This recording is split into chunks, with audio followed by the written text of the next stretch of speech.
Welcome everybody to both sides of the conversation. Today we are live. We are going to be talking about part two of our prison reform conversation. We gather here in this virtual space every Sunday, Tuesday, and Thursday. We are excited. We have a phenomenal lineup today. I am your co-founder, John Henry of Both Sides of the Conversation. Today we are going to go over an amazing conversation about prison reform. But before we get started, we're going to jump into our community standards. Here at both sides of the conversation, we are providing a safe and honest place for open conversation for our Black and Brown community. Please be respectful of that. Healthy debates and healthy conversations are encouraged. Don't personalize anything with anyone. No name calling, no bullying, no trolling. Your perspective is yours. It is not a prescription. You do not have to agree, but please be respectful. We are trying to create an open forum for dialogue, for healing and education. Also, to just to jump into before we jump into it, this is Women History Month. So with that being said, you guys know every segment we will be highlighting a woman, of significant women of our community that have done phenomenal things, are still doing phenomenal things. Today we have Elaine Brown. She was a Black American prison advocate, a writer, singer, and former Black Party chairwoman who was based in Oakland, California. She wrote the Black Panther National Anthem. She sold Black Panther Party newspapers. She helped set up the party's free breakfast for children program in Los Angeles, as well as the party's initial free bus into prison program and free legal aid programs. We want to thank her for her hard work, her continued efforts. All power to the people. Thanks to that sister right there for the work that she's doing. Before we go on any further, I want to say shout out to all of the both sides of the conversation team. As everybody know this week, the majority of our team are out on vacation, enjoying birthdays, times away from the both sides of the conversation and community, and we thank them for that, for their service, and they enjoy that they need that little time away. So with that being said, we're going to get ready to go ahead and start introducing our guests. I know some of our guests are still arriving, but we're going to bring them up one at a time, and then we're going to let them introduce themselves real quick to give you community a little bit about who they are and what they're doing, and then we're going to go ahead and jump into today's conversation. So with that being said, I'm going to go ahead and start off with my brother Adam Grant here. I'm going to let him come to the studio and introduce himself to everybody and tell them the things that he's doing, how is he involved in his prison reform or restructuring, and get the community a little information about who you are and what you're doing, Adam. Thanks again, John. Thanks for letting me be here. I love engaging in any of these conversations. This is something that's extremely personal to me. I was released from the Michigan Department of Corrections after serving 27 years, January of last year. And I refused to just walk out the doors and, be silent. I was silenced for all those years. So I came out, and I've been as much of an advocate and a face for this as I possibly can, especially since I think a lot of times people who look like me aren't engaging in the conversation. They have the privilege of kind of just being able to meld into society and act like it didn't happen. This happened. It happens to people every day. So the big thing that I'm working on right now is with a friend of mine who's still in there. He's been in there for 36 plus years. His name's Troy Chapman, and we started an organization called Wholeness Engineers. Wholeness Engineers is an idea that we did based around an ethical principle that was life is relationship. And the way it ties into prison reform and criminal justice reform is that we want a more humane and less violent criminal justice system. And when I say violence, I'm not talking about us being violent with one another. I'm talking about the system itself is violent. Any kind of retribution model is violent in nature.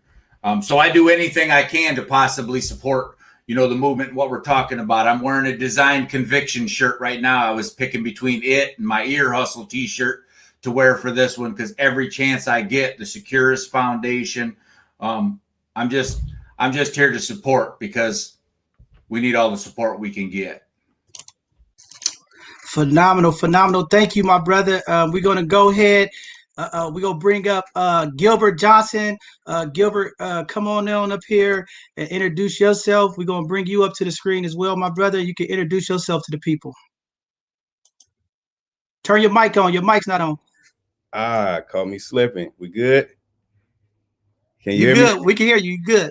All right, no doubt, no doubt. Yeah. So first off, just thank you for allowing myself and our dope team to be here and shed some light to the work that we are leading. My name is Gilbert Johnson, and I'm the California statewide time done manager, based here in South Central LA, born and raised. And so, basically, kind of like the work we're leading right now is geared towards eliminating a lot of the barriers that come along, and the barriers and disenfranchisement that happens when folks get a criminal background record. And we're doing so through a bill. It's called Senate Bill 731. It's championed by Senator Maria Elena DeRazzo, and it's called Sunsetting Criminal Background Records. And we'll have a bunch of ways and opportunities for folks to get involved. You can see the website timedone.org.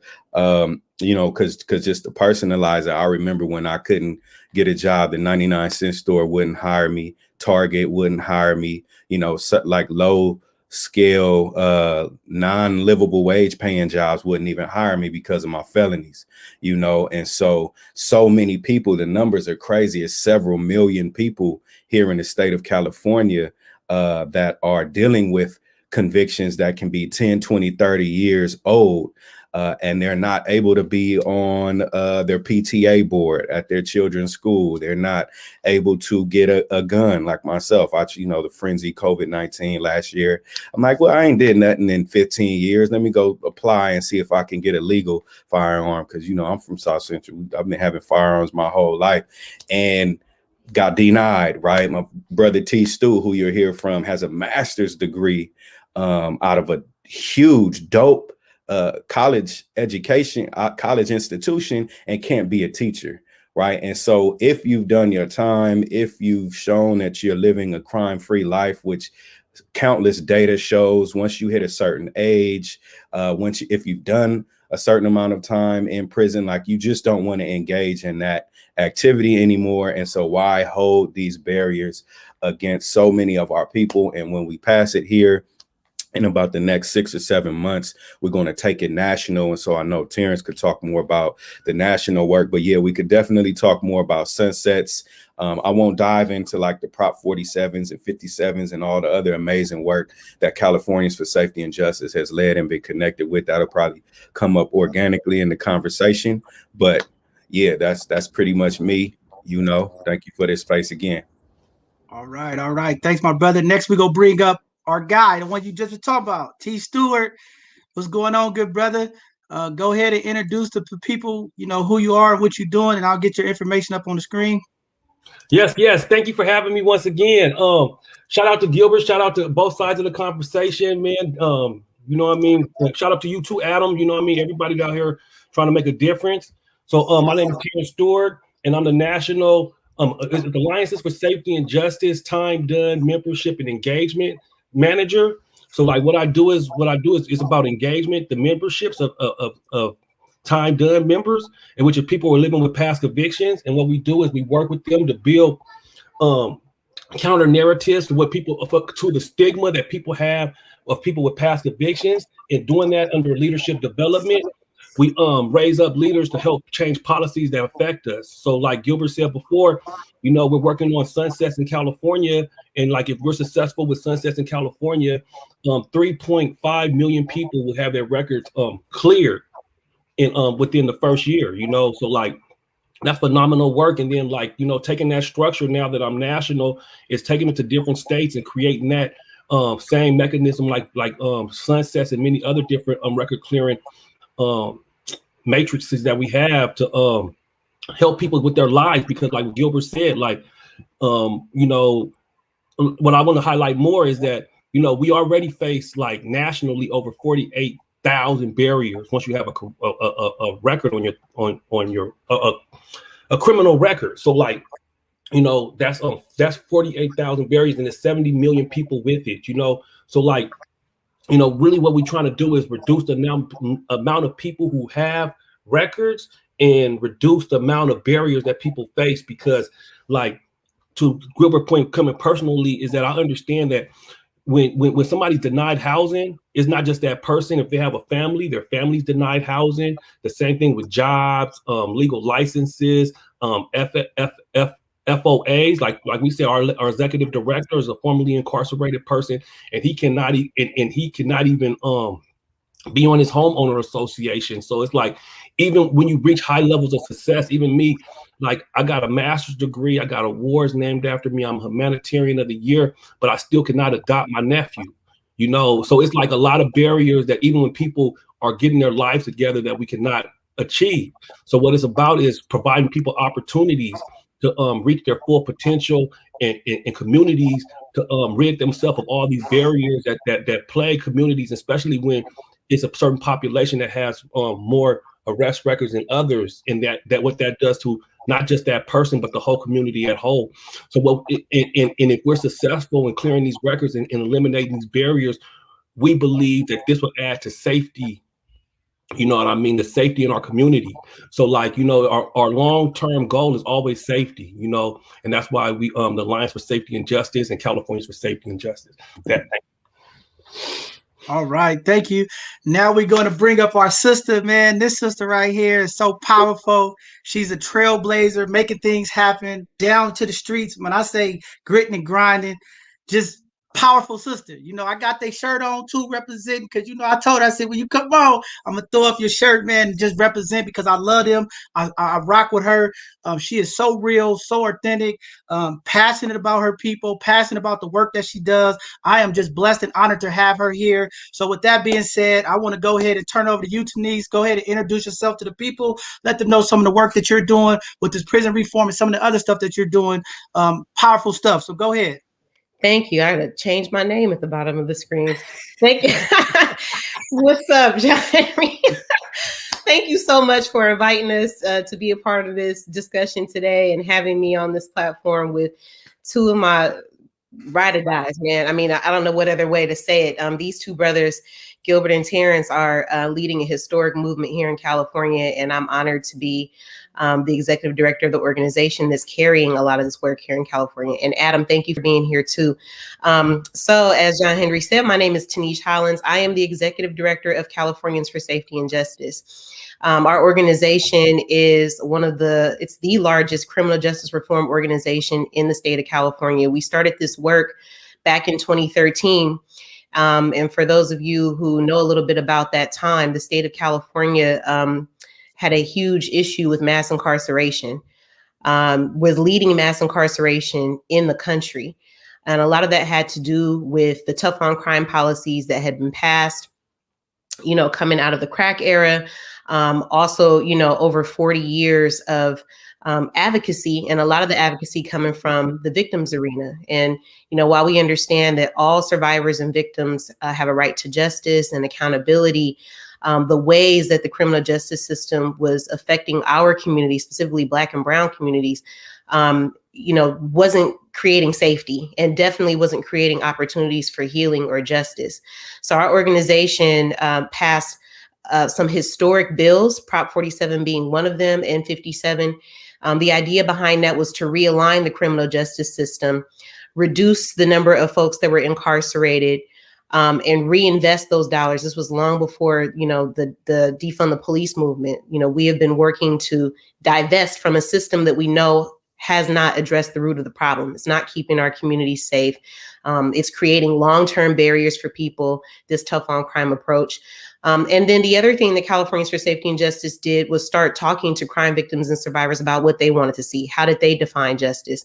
And, you know, over years of doing surveys and engaging directly with survivors, especially from our communities, Black and Brown communities, where a lot of us never get the recognition or identity of being a crime victim.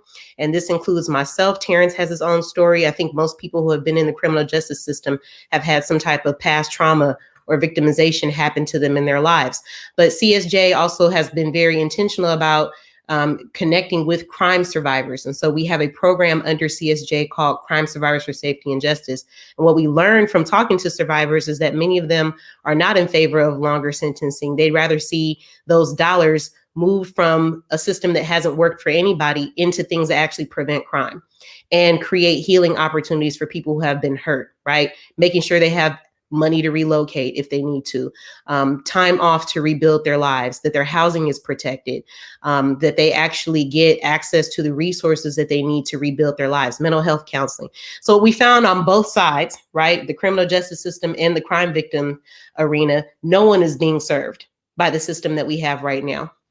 So that's the work that Californians for Safety and Justice has been leading, through advocating and changing policies that allow us to have new public safety priorities, redefine what public safety looks like, put that money into community-based intervention, put it into prevention, put it into services for survivors and victims, put it into opportunities for accountability that actually rebuild the community. That's the work that we've been doing. So under CSJ, like Gilbert and Terrence mentioned, the Time Done movement is a huge anchor to this, right? There's no way we can create safety if we have millions of Californians walking around here with lifelong barriers after they've served their time, after they've done their part to rehabilitate and support their communities, after they've come back and somehow managed to fight through all of the challenges in front of them and create businesses, do their part to take care of their families, contribute to our community, right? So many of us, who have had contact with the system are on the ground in our community every day. They're the ones that are stopping the violence. You know that, John Henry, you're out here, you're the ones taking guns out of people's hands. You're the ones distributing the food, in the middle of the pandemic. You're the ones that show up whenever we have crisis. But these restrictions limit our ability to be able to create a safer community. So that's really the core of this work. A lot of times when people hear criminal justice reform or prison reform, the first thing they get triggered and think is, well, we're creating all these opportunities for people who have done wrong in society, done wrong to our communities. How does that make any sense? What about the rest of us? If we can get to a point where we understand that real safety is going to come from removing barriers, creating opportunities for people, and humanizing the situation, right? Like this got to be a 360 thing. It's not just about guilt and innocence or who was right or wrong. The only way we're going to create healthy communities is if it's a 360 approach. We got to look at who's been harmed. We got to look at how the harm occurred, and we got to look at how we prevent it from happening again. And if we're smart, we'll start on the front end and think about what we need to do to make sure it never happens, right? So that's our work at Californians for Safety and Justice. I'm really excited to be a part of this conversation and share more about the different movements that we're in right now with our policy work, the barriers that we're trying to remove for people. And, I'm gonna close out by saying this. I have not personally been to jail or prison, but every male member of my family, with the exception of my son, who's 16 years old, has had contact with the criminal justice system. And I also lost 2 brothers to gun violence, one in 2013 and one in 2017. In my hometown, I'm from San Francisco, Hunters Point. I lost 2 brothers to gun violence, and both of my brothers, started having contact with the criminal justice system very young for things that in this moment are now legal, right? Like marijuana possession, right? Or, habitual truancy, and then maybe getting into fights, things that should have and could have been dealt with a different way that unfortunately put them in a pipeline in a system and kept them tethered to our community, which at that time was not safe. And the outcome of that is, unfortunately, they lost their lives. So as a sister, as a Black woman, as an Afro-Latina woman, as somebody who has been constantly impacted by the system, even though I've never been in the criminal justice system, I can say that as a family member, all of those sanctions that are put on y'all are put on us. And it affects our entire community, it affects our society, it affects us economically, spiritually, and it's time for us to move past this harmful system and put some things in place that actually work for our people. So that's why I'm here. I'm honored to be here. Man, thank you. We got a couple more people trying to log in. I know they're having some connected issues, but I think it's CBO. Are you there, CBO? You want to go ahead and introduce yourself?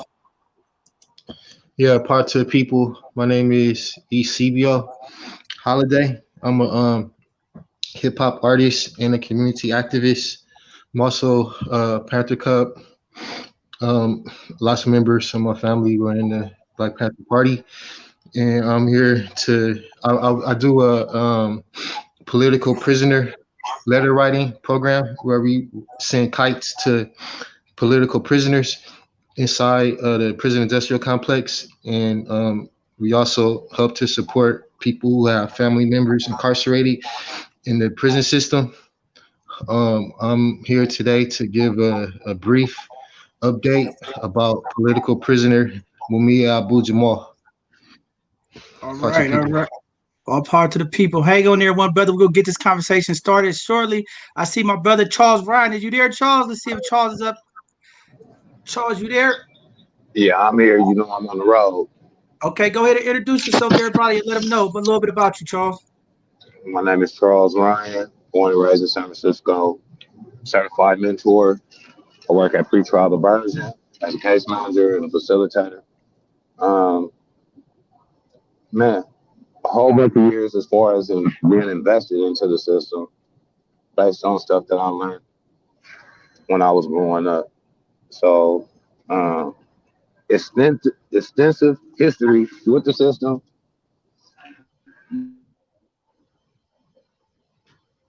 Um, ain't looking back other than go back to help the brothers and sisters that's up in there. So I'm cured from the system as far as them putting the shackles on me.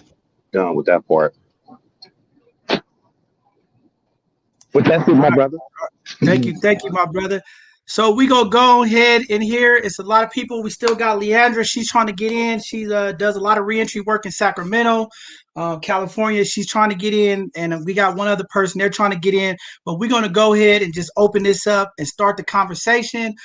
Definitely, everybody that's on the panel. If you have any kind of contact information, I know most of you did it, but Taneesh, I know you came in late. If there's any kind of websites or emails or any information that you want to get out to the people, please put it in the private chat. I'll get you a banner up there to make sure people know how to reach out and get a hold of you. For everybody watching on our YouTube and our Facebook page and any one of our social media handles, please use the live chat or the comments. If you want to ask questions, our allies that's watching that has questions and misunderstandings and things of that nature, please on YouTube use the live chat.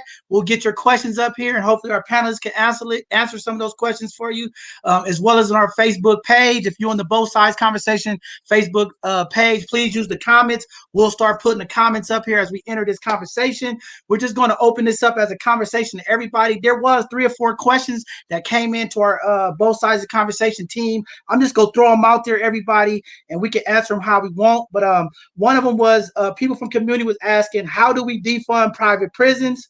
What are the requirements to be a parole or probation officer? How do the people reform the prisons, meaning community? That was the 3 main questions that we had. But I want to ask the same question that we ended our show last week to you all too. The question was, if you had the magic wand or if you had the power to make the change with this prison reform, what would it be and what would it look like? And we're going to open the conversation and start off with there. Whoever want to go first, just go right on ahead and jump in.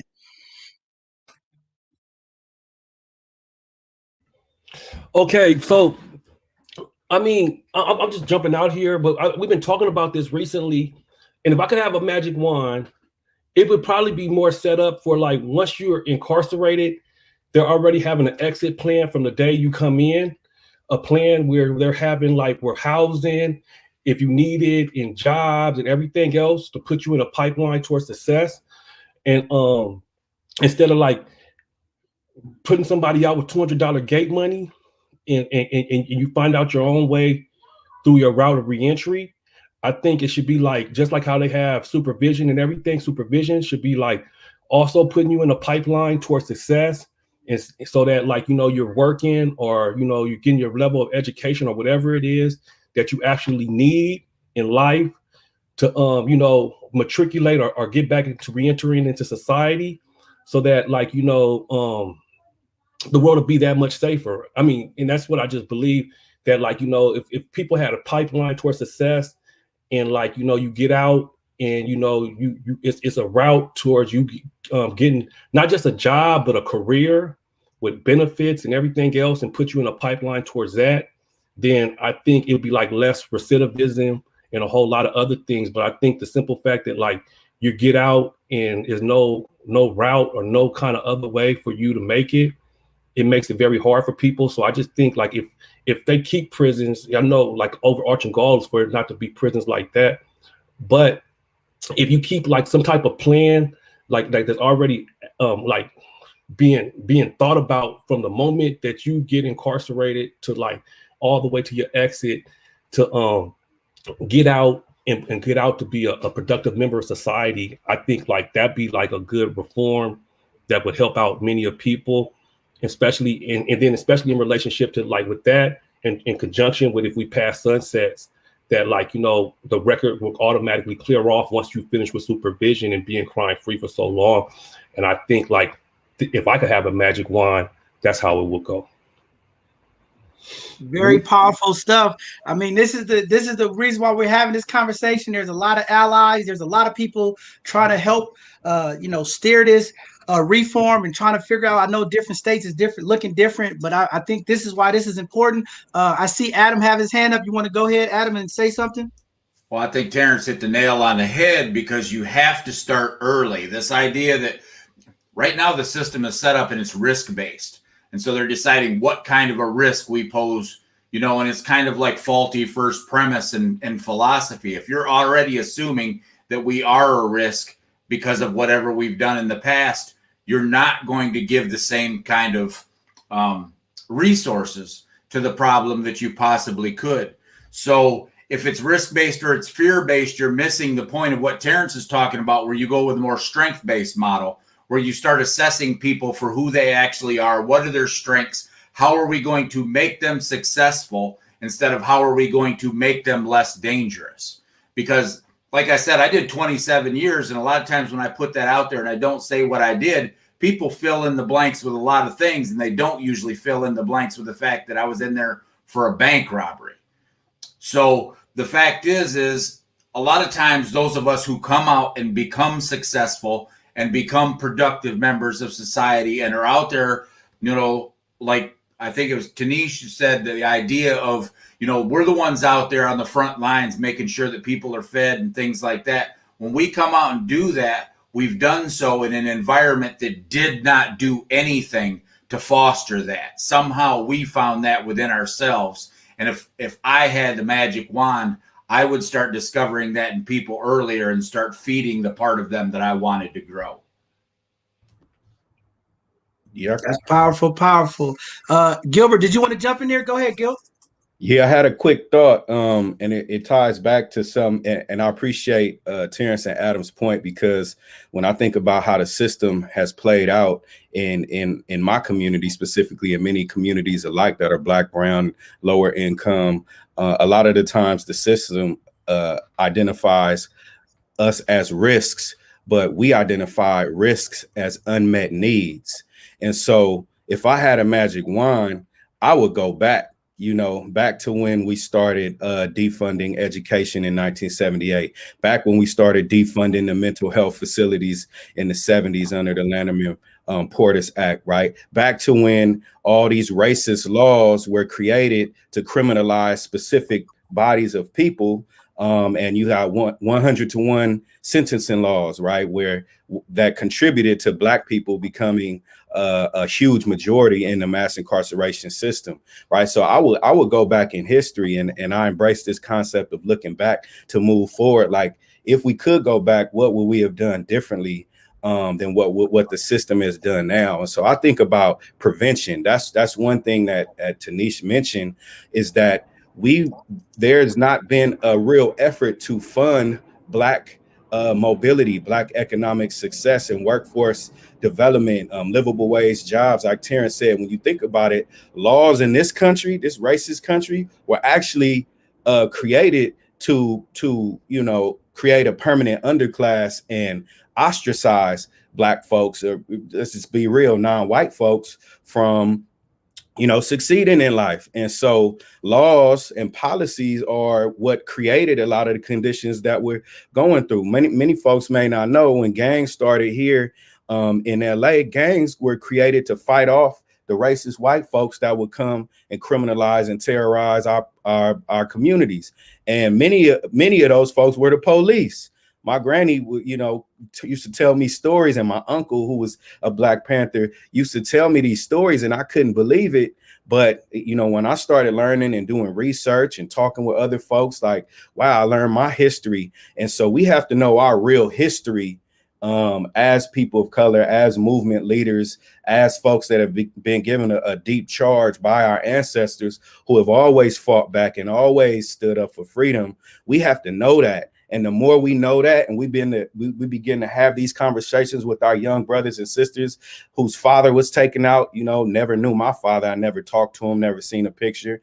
When my mother was consumed with crack cocaine and overdose a few years ago, like, it's so many people out there that have a similar story to me, but we've never taken a community-based approach like the need we have to address and help our people, connect our people to trauma, to have deep conversations and do deep relationship building. Like a big reason why a lot of the crime here in LA has decreased is because of conversations. You got folks that are sworn enemies or used to be sworn enemies now talking, and crime rates has steadily been declining.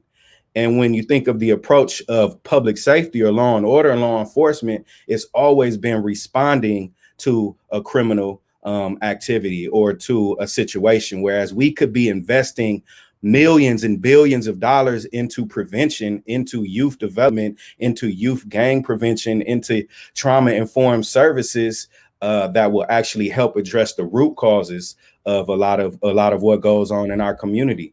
And so I think the prevention is always better than treatment. And so just wanted to throw that in there. So that was deep. That's deep. Taneesh, you want to jump in there, Taneesh? Yeah, I mean, so much of what Adam and Gilbert just said just hit home for me. First of all, we rely way too much on incarceration, to correct problems, all problems in our society. And that's intentional because that entire system was developed based on an economic need. Once slavery was ended, they had to quickly come up with what was going to create the next permanent underclass in this country. And the criminal justice system met that need.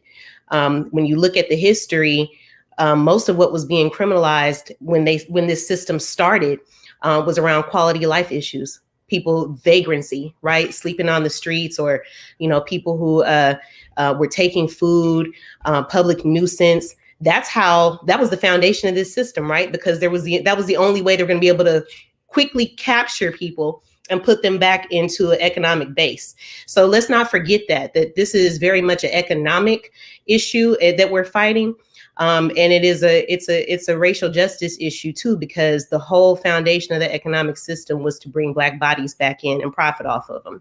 And all the other systems feed off of this too. So we got to be honest about that. But for society as a whole, this has just been the wrong approach. So if I had a magic wand, it would start with prevention. But if there is a point where we have to intervene because someone has committed a harm or something has happened that's thrown off safety in our communities, why are we not asking the question about what happened to that individual, what their environment, what their life was like, and how to address that need? There's a doctor who is now the first Surgeon General of California, Dr. Nadine Burke-Harris. Her work around adverse childhood experiences really launched in my neck of the woods, right? In San Francisco and Bayview Hunters Point, doing assessments with the children and families that were coming in through her clinic. And developing this research around how adverse childhood experiences led to health issues, but you can track those same health issues and learning issues all the way through their development as adults. So if we start reorienting ourselves around what risk is and how we're addressing it, then we don't rely on incarceration to fix everything. Right. And that's a big part of the problem right now. When I think about criminal justice reform and how so much of the blame is being placed on, well, hey, y'all are changing these laws that are decriminalizing things that make people feel like they can just do whatever. And the police can't do anything. They're stealing from Walgreens. They're stealing here and there. Why are we not asking why people have to steal, from these places? Where's their home base? What happened in their lives that now they're in this space where this is what they're doing to meet their needs or survival or to feed their addiction or whatever the case may be, right? And so I think that the magic wand really has to be reorienting the way we look at public safety, right? This is not, again, just about power and control and guilt and innocence. This is about how we create safety in our communities. And then we got to start with the people who have been least safe. You got to start there, because a lot of the public safety conversation has been designed around the people who have the most economic interest, is to protect them. So whatever public safety policies have been oriented to protect one group or class of people and demonize and restrict another. So we're not going to be able to get what we need from a system unless we start there. And I think that it really starts with looking at the traumas that people have experienced, whether or not their basic needs have been met, what kind of support and resources they need to address that. And if they have committed a crime or committed a harm, that has to be part of how we support this individual to reenter society. Most of the people who come into the criminal justice system are going to reenter society again, the majority of people.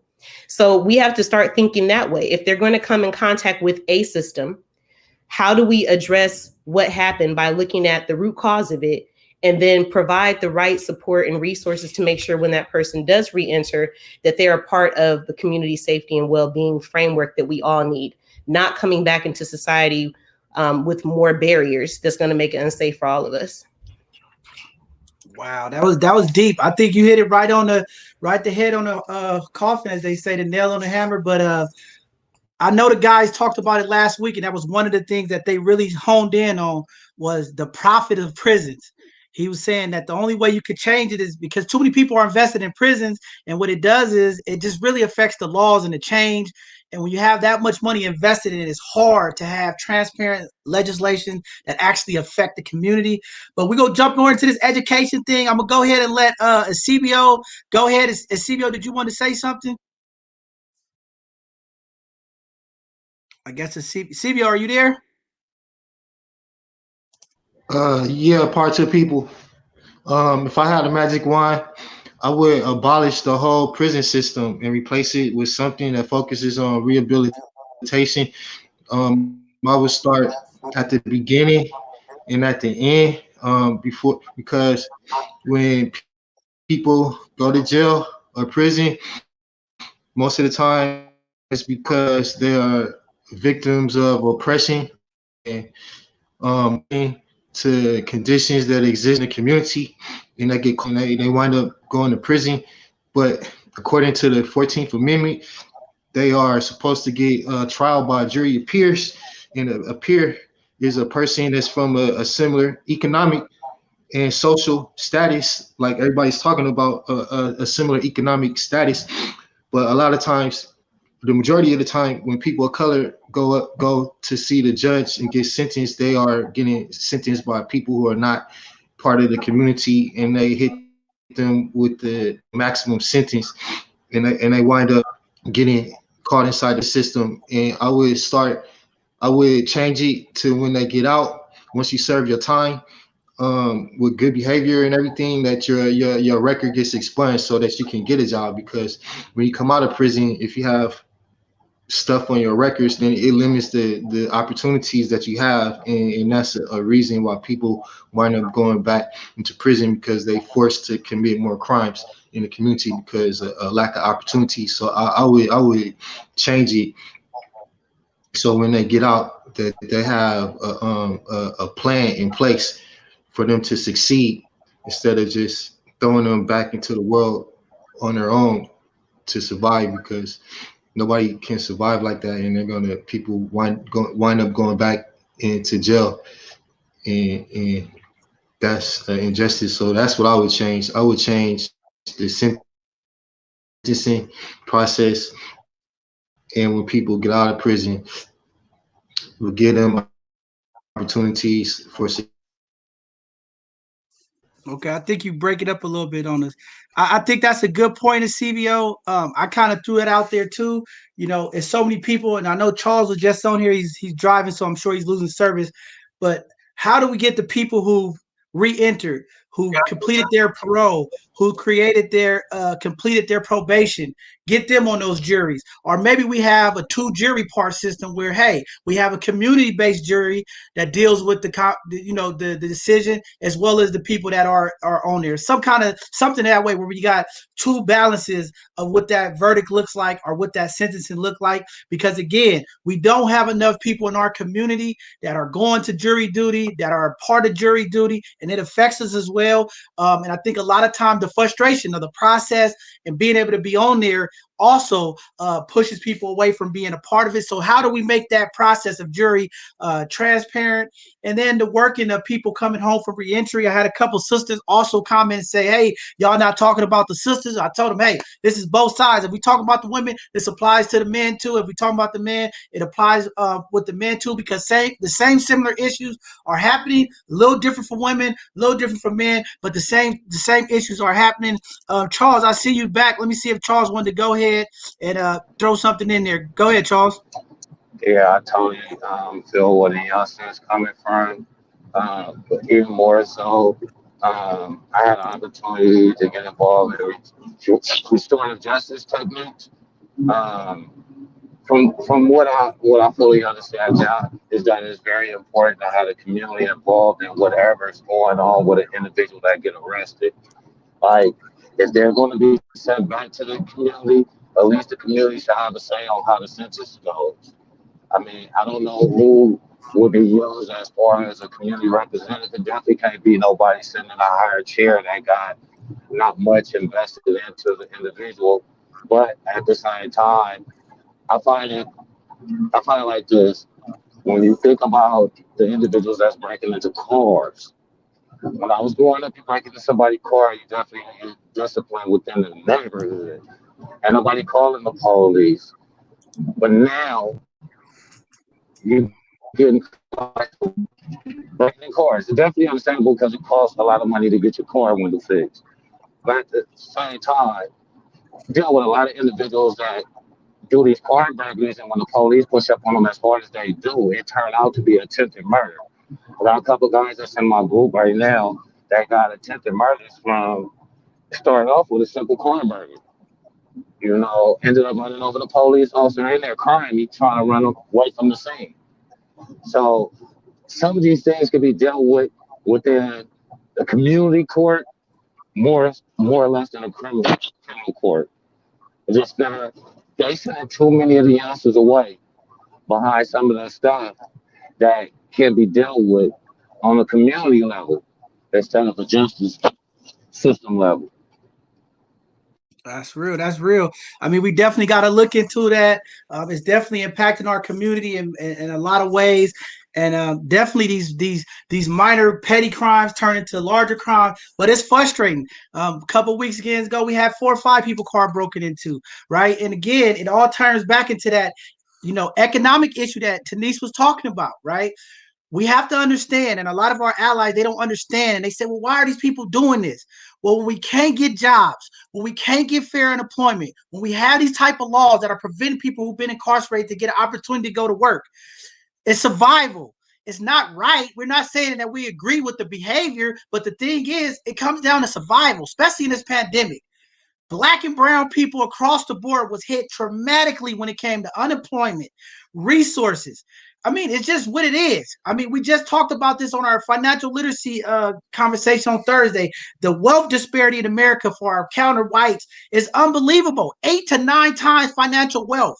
How do we create the laws? And this is what I be talking about, these politics. And this is why I try to stay away from it. I don't care, Republican, Democrat, whatever.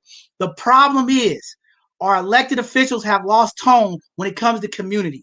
Okay, we don't have enough elected officials that really understand what it takes to make it. And when you have these type of people in office, it affects the whole community. These tech companies, these large billion-dollar companies, has figured the loophole within Congress.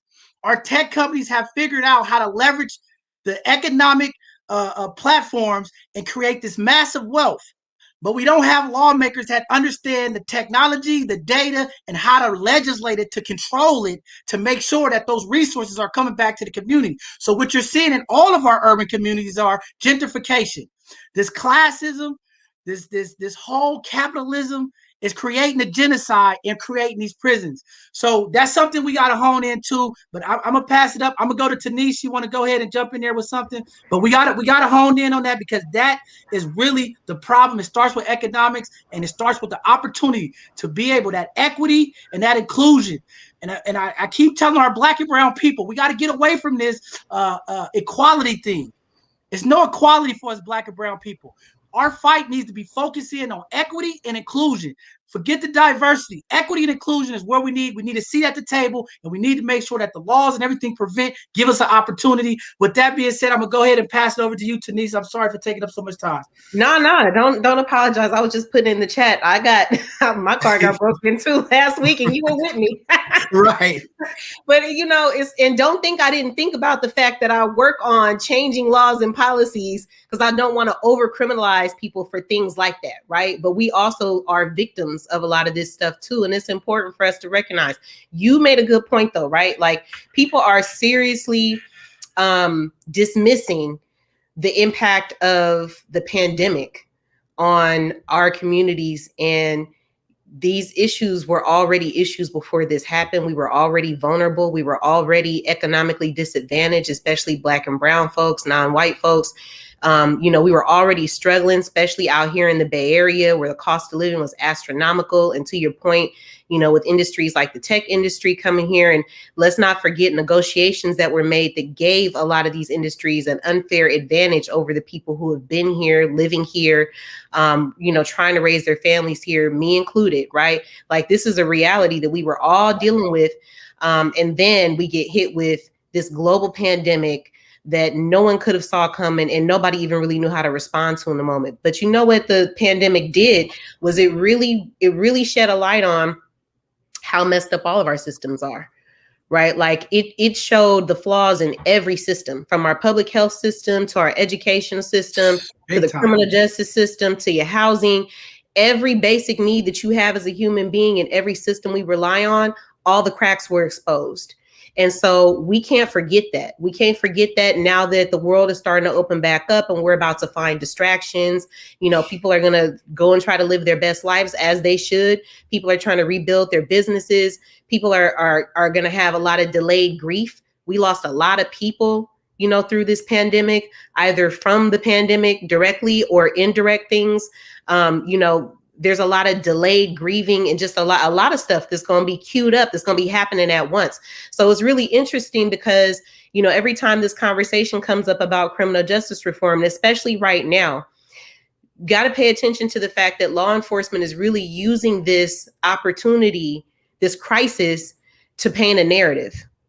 Right? Like they're intentionally, there are a lot of them that are in law enforcement that feel like they're losing power and control every time we change these policies and laws that restore rights to people or not decriminalize, but let's take away reliance on jail and prison to deal with quality of life issues or other social issues, right? Every time we do that, the narrative from them, every time something bad happens is, see what happens when you don't rely on us.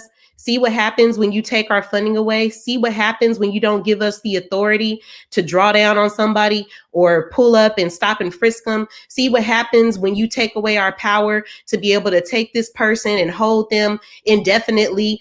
See what happens. That's the narrative that's getting spent right now. And the really unfortunate part about it is a lot of our people are listening to this because we're in crisis right now. So every time something bad happens, that voice is sitting back here in our head, maybe there's some truth to this. Well, maybe it is true that the reason why some crimes are up or, people are bipping me and breaking into my cars because we're not sending people to jail and prison for that kind of stuff right now. We got too relaxed with this stuff. We being too nice with it. We got to start putting the hammer down and let people know they can't do stuff like this. If you understood that thinking right there is the reason why we've had overrepresentation of Black and brown bodies and poor bodies in the criminal justice system, you would readjust your thinking. We have been trained to think that we have to rely on these systems to get safety, but y'all are out here every day proving not the complete opposite.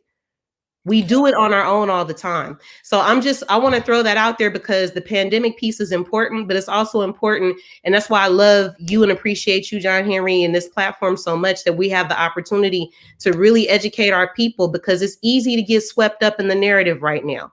But don't forget, it's intentional. The conversations are very intentional.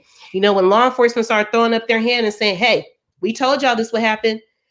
Don't forget, you can turn around and throw your hands up and say, hey, we told y'all this was going to happen too. We told you it was bad out here before any of this happened. And you didn't give us the resources we needed to be able to help our people. So we got to be real good about spinning that back and then reclaiming our power in this conversation. Man, that is so powerful. That's why I'm glad you came on today, because you have a voice of conviction, and you understand. And you hit on something real powerful about this mental health thing. And I think a lot of people have lost this. Like you said, a lot of people have died over this pandemic. And because in our Black and brown community, the stigma of mental health and going to seek treatment and help, once people get back out in the community, like you said, the crisis and the need for help is going to be intensified because these people right now are in the house. A lot of them, no jobs. They got to come back out, reapply, try to get back, to these jobs or whatever. And on top of like losing loved ones, being in the house, and then like you said, there's so much negativity going on while we in this pandemic from people with internet beefs and all this type of stuff. And then when everybody's back in the community, if we don't get it right, it's going to be some tragedy. I mean, that's just what it is. We're going to be affected by a lot of ways. And I'm glad you hit on that thing about, the narrative and what the police and the community. And we're trying to work together to have some conversations with community and police. And I'm just sorry to say this, but to our people, we got to come to the table and have this conversation with law enforcement, because a lot of times we just step back like, oh, we don't want to deal with the police. We don't want to say nothing. But if we want them to stop killing us, if we want them to really start understanding, we got to come to the table realistically and have some conversations that are real, very intentional and impactful. If not, this tension between community and police is going to go on, and it just doesn't look like we're winning on that end. So I'm glad you tapped in on that, because I think that's very powerful, very important. And then I'm going to go ahead and give it to Adam. I think he has some stuff he's trying to say. So go ahead, Adam. You could jump in there. I just wanted to kind of back up. So instead of having a one wish wand, I want to have a three wish genie, because you guys made me think about a couple things. So one of the things that I want to change is just the language that you were talking about, John, about people othering the Black community and somehow talking about these people. If I don't think we're going to really be able to get the kind of reforms that we want done until we start eliminating that language. If we start using we language and start understanding that we're all connected and that one affects the other, then we're not going to be able to have these big dynamic discussions that are actually going to change things. And that's one of the reasons why I'm here. This is one of the reasons why I try to get, into every conversation I have, because I know a lot of people who look like me are scared to get into these conversations because they're afraid they're going to stumble. They're going to say the wrong thing. Their biases are going to come out. But those are the absolute things that have to, because everybody knows what's going on and nobody's talking about the elephant in the room. Let's be honest about this. Like you guys are saying, the system has been rigged from the beginning. There is no equality because it's too late. There's been too much of a head start. We do need to get to equity. And in order to get to true equity, we have to figure out how the scales have been tipped and figure out how to have those conversations to bring them back. Because there is no other. There is no someplace else. It's all us. It's all connected. It's pretty bad that we can't remember a song that we learned probably in kindergarten with the knee bones connected to the thigh bone situation. Everything is connected. And so you guys are my brothers and sisters, but I don't know how many people who don't understand the fact that that's absolutely the case. Man, that's powerful. You said that because here's the deal. We are all one human race. And we know that there's parts of this country that the racism is still going to be there, but we know that the racism systemically are putting these bills for control. But again, our allies, they have to come in and listen.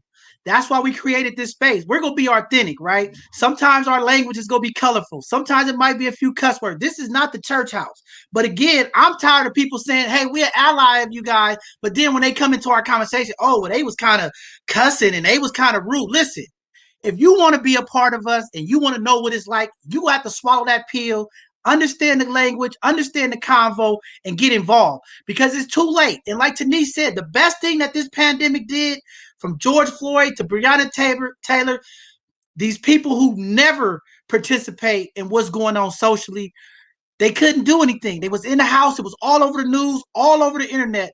And that was the waking up of everybody to say, hey, now you can't say I'm too busy. I got executive meetings. You had to sit there and watch those 8 minutes. Every social media handle had it up there. You was forced to see it. And then when people saw it, they said, wow, we have a problem. But the black and brown community is saying, hey, now you guys are saying, wow, but we've been saying this for hundreds of years. This is what's been going on in our community. Now, how do we work together to fix it? Because again, our black and brown community, we are going to need our allies in this fight too. This is not a one-way fight. But again, allies, let us lead. You follow and support in the way you could do, and it start with economical power. So all our executives, all our corporations, all of our leaders out there, all of our HR personnel, we got a large number of black and brown people out of work. Show us being allies by hiring, supporting, giving it back, hiring people that has a criminal record that's changed. That's where it starts. You want to help us? Because I look at all of these people, and I've been around, and I see all these large corporations saying we support Black Lives Matters and we support this and that. You look at their boardrooms, there's nobody black. You look at the messaging in their community, it's nothing about black and brown community. So if they want to help, they want to be allies, let's start by economically impacting the people. It's hard. I got brothers reaching out to me saying, hey, John, I'm trying to do the right thing. I done went to 25 interviews. I can't get hired. Now he's standing on the corner because it's like, hey, I'm hanging with the rest of the people. That type of stuff is what creates the depression. It creates the genocide, the anxiety. A lot of the mental health is driven by financial. And that's another thing in our black and brown community that we have to also, when we deal with these mental health people, because they quick to label people and give prescription drugs. Sometimes we got to look at some of the underlayer issues like Taneesh said, and a lot of it's tied to financial. Of course, if a person has got kids and they want to provide for their kids and they can't, that's a set of depression right there. Now, is this person really just, psychotic or, you know what I mean, or on one of these other mental health issues? Or is it just some of the financial impact that is causing some of the anxieties and some of the issues? And it's not just, we got to directly affect it with prescription drugs or, other treatment, but that plays a part of it. So we need all of our business owners. We need all our corporations, all of our people that say they allies. Work with the community. Reach out to SF Black Wall Street. Reach out to the Time Done. Reach out to some of these entities and hire some of these people.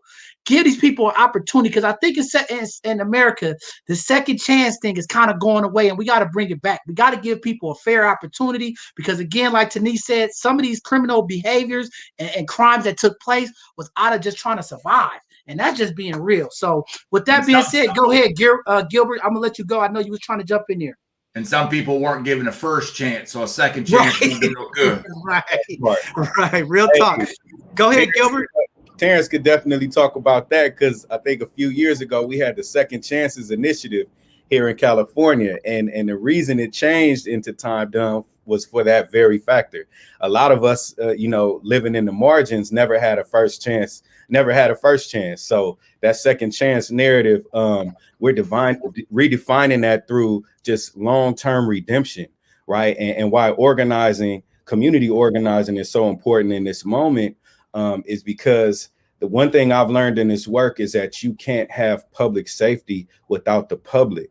And a lot of the times folks have lost so much hope in government, have lost so much hope in all these various systems that have kind of racially created the communities we live in through a caste system, that they don't want to be at the table. They don't want to be talking with law enforcement. It took a long time for me to be able to sit down and talk to one of the I'm not going to use the pig language, but, to talk to one of the people that I know have criminalized and oppressed me. And when I was 15, throw me on the ground with shotguns to the back of my head. We were kids, and all the different experiences that many folks that come from communities like mine have dealt with. But when we think about organizing and really taking it to the streets on that grassroots level, knocking on doors, making phone calls, taking it to the people, that deep organizing is so important right now. And on the point around like the allyship, I think I'm a member of Black Lives Matter LA. Big up, Patrice Cullors, Melina, all my folks, Baba Akili. We are out there in the community weekly, daily, doing a lot of work. There's a bunch of dope community-based organizations. And when you think about racial equity, racial reckoning, and truth and conciliation, a lot of people are challenging their preconceived notions and what we were taught by this westernized education, right? That didn't really teach us our real history as Black folks. But a lot of white folks are coming to the table. And so shout out to White People for Black Lives, because they've been at the forefront in lockstep, locked arms. And if you think historically, there's some brothers that I talk with that are all, I get it, Black nationalism. My brother is a Black nationalist, but let's not deny the fact that there have always been white freedom fighters, or folks, I don't know if we can call them freedom fighters, but they stood with us in the movement, in the freedom fighter movement, right? And so we definitely need more of that nowadays. I think White People for Black Lives and the People's Budget LA, all the dope work we've done to stop the mayor who wanted to increase LAPD's budget by $150 million, right? And the key piece that was lifted earlier was the economic impact, the capitalistic impact of the system of mass incarceration, right? How many elected officials and government officials and policymakers and lawmakers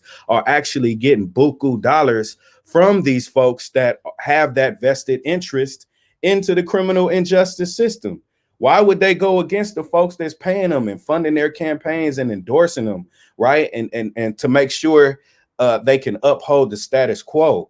And so that's where our work comes in when we think about racial equity, racial justice. Like, we have to get folks in these different seats. Like, shout out, and Taneesh was telling me stuff about the mayor, I think, up in San Francisco, like, who's been doing dope stuff, dope policy work, working with the people, right? You know, last year election cycle, we won big in Atlanta with Ossoff and Warnock, right? Like, that grassroots organizing has to be a core funded strategy in this work, because that's what has got us to where we are today. It wasn't people speaking up on behalf of others as advocates. It was organizing the people and cultivating the leadership of the people and tapping into the resources of the people to be able to stand up and speak up for their own selves, and then pull others in, recruit others, each one teach one, right? So I just wanted to talk about how important organizing in this moment is, and how important that allyship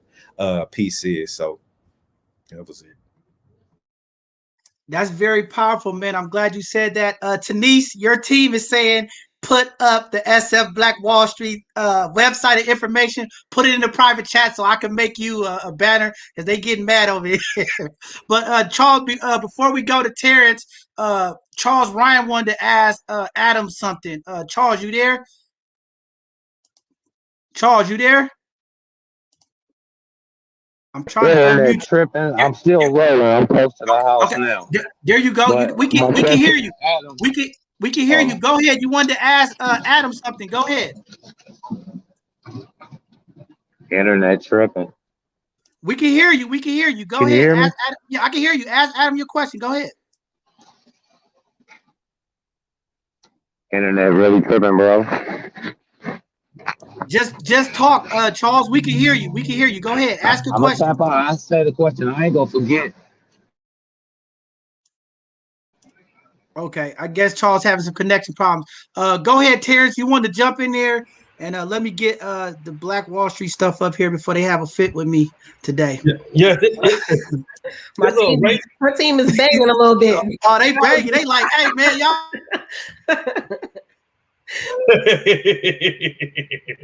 Yeah, right on. But nah, I think it's a lot of stuff that was touched on that I just wanted to highlight. But like, one thing I wanted to talk about was, like, you know, we talked about the pandemic, how it changed things and opened people's eyes, you know. So one of the things I think it opened was everything shut down, right? Everything shut down and the world went crazy, you know. And you know, like most of the stores shut down and everything, and it was like limited places that you could go into, you know. And I just wanted to say, like, that's the life of a formerly incarcerated person, you know. Like, my life I live, half the stores are closed down to me, half the housing is closed down to me, half the jobs are closed down to me, half the resources are closed down to me, and everything, you know. And like, this is what it is every day for people with past convictions, you know, to be constantly like looking at a world where everything is shut down right there in your face, you know. And it's even worse is that I still live with these barriers, even though half the world is shut down, you know. And like, you know, that's why it's like the work that we do, like, is so important, especially in the point that you said, like, our new shift because of the pandemic is that like now we're on some whole digital organizing type work. You know, the way that we're moving now is different from the way we moved last year, you know, and like what I'm saying that is like we're hitting the phones, we're doing a whole lot more phone banking, but not just phone banking for campaigns, but just to keep informed with keeping the movement building. And you know what I mean? We're starting to engage with people in Zoom and using Twitter to get the word out and stuff. So like a lot of the way that we move now has changed because of this pandemic, you know, the power building and everything else, you know, and I think it's key, like, you know, with the membership and engagement, like, you know, is that we with past convictions do have agency, you know, like the saying goes, the people who closest to the pain is closest to the answer.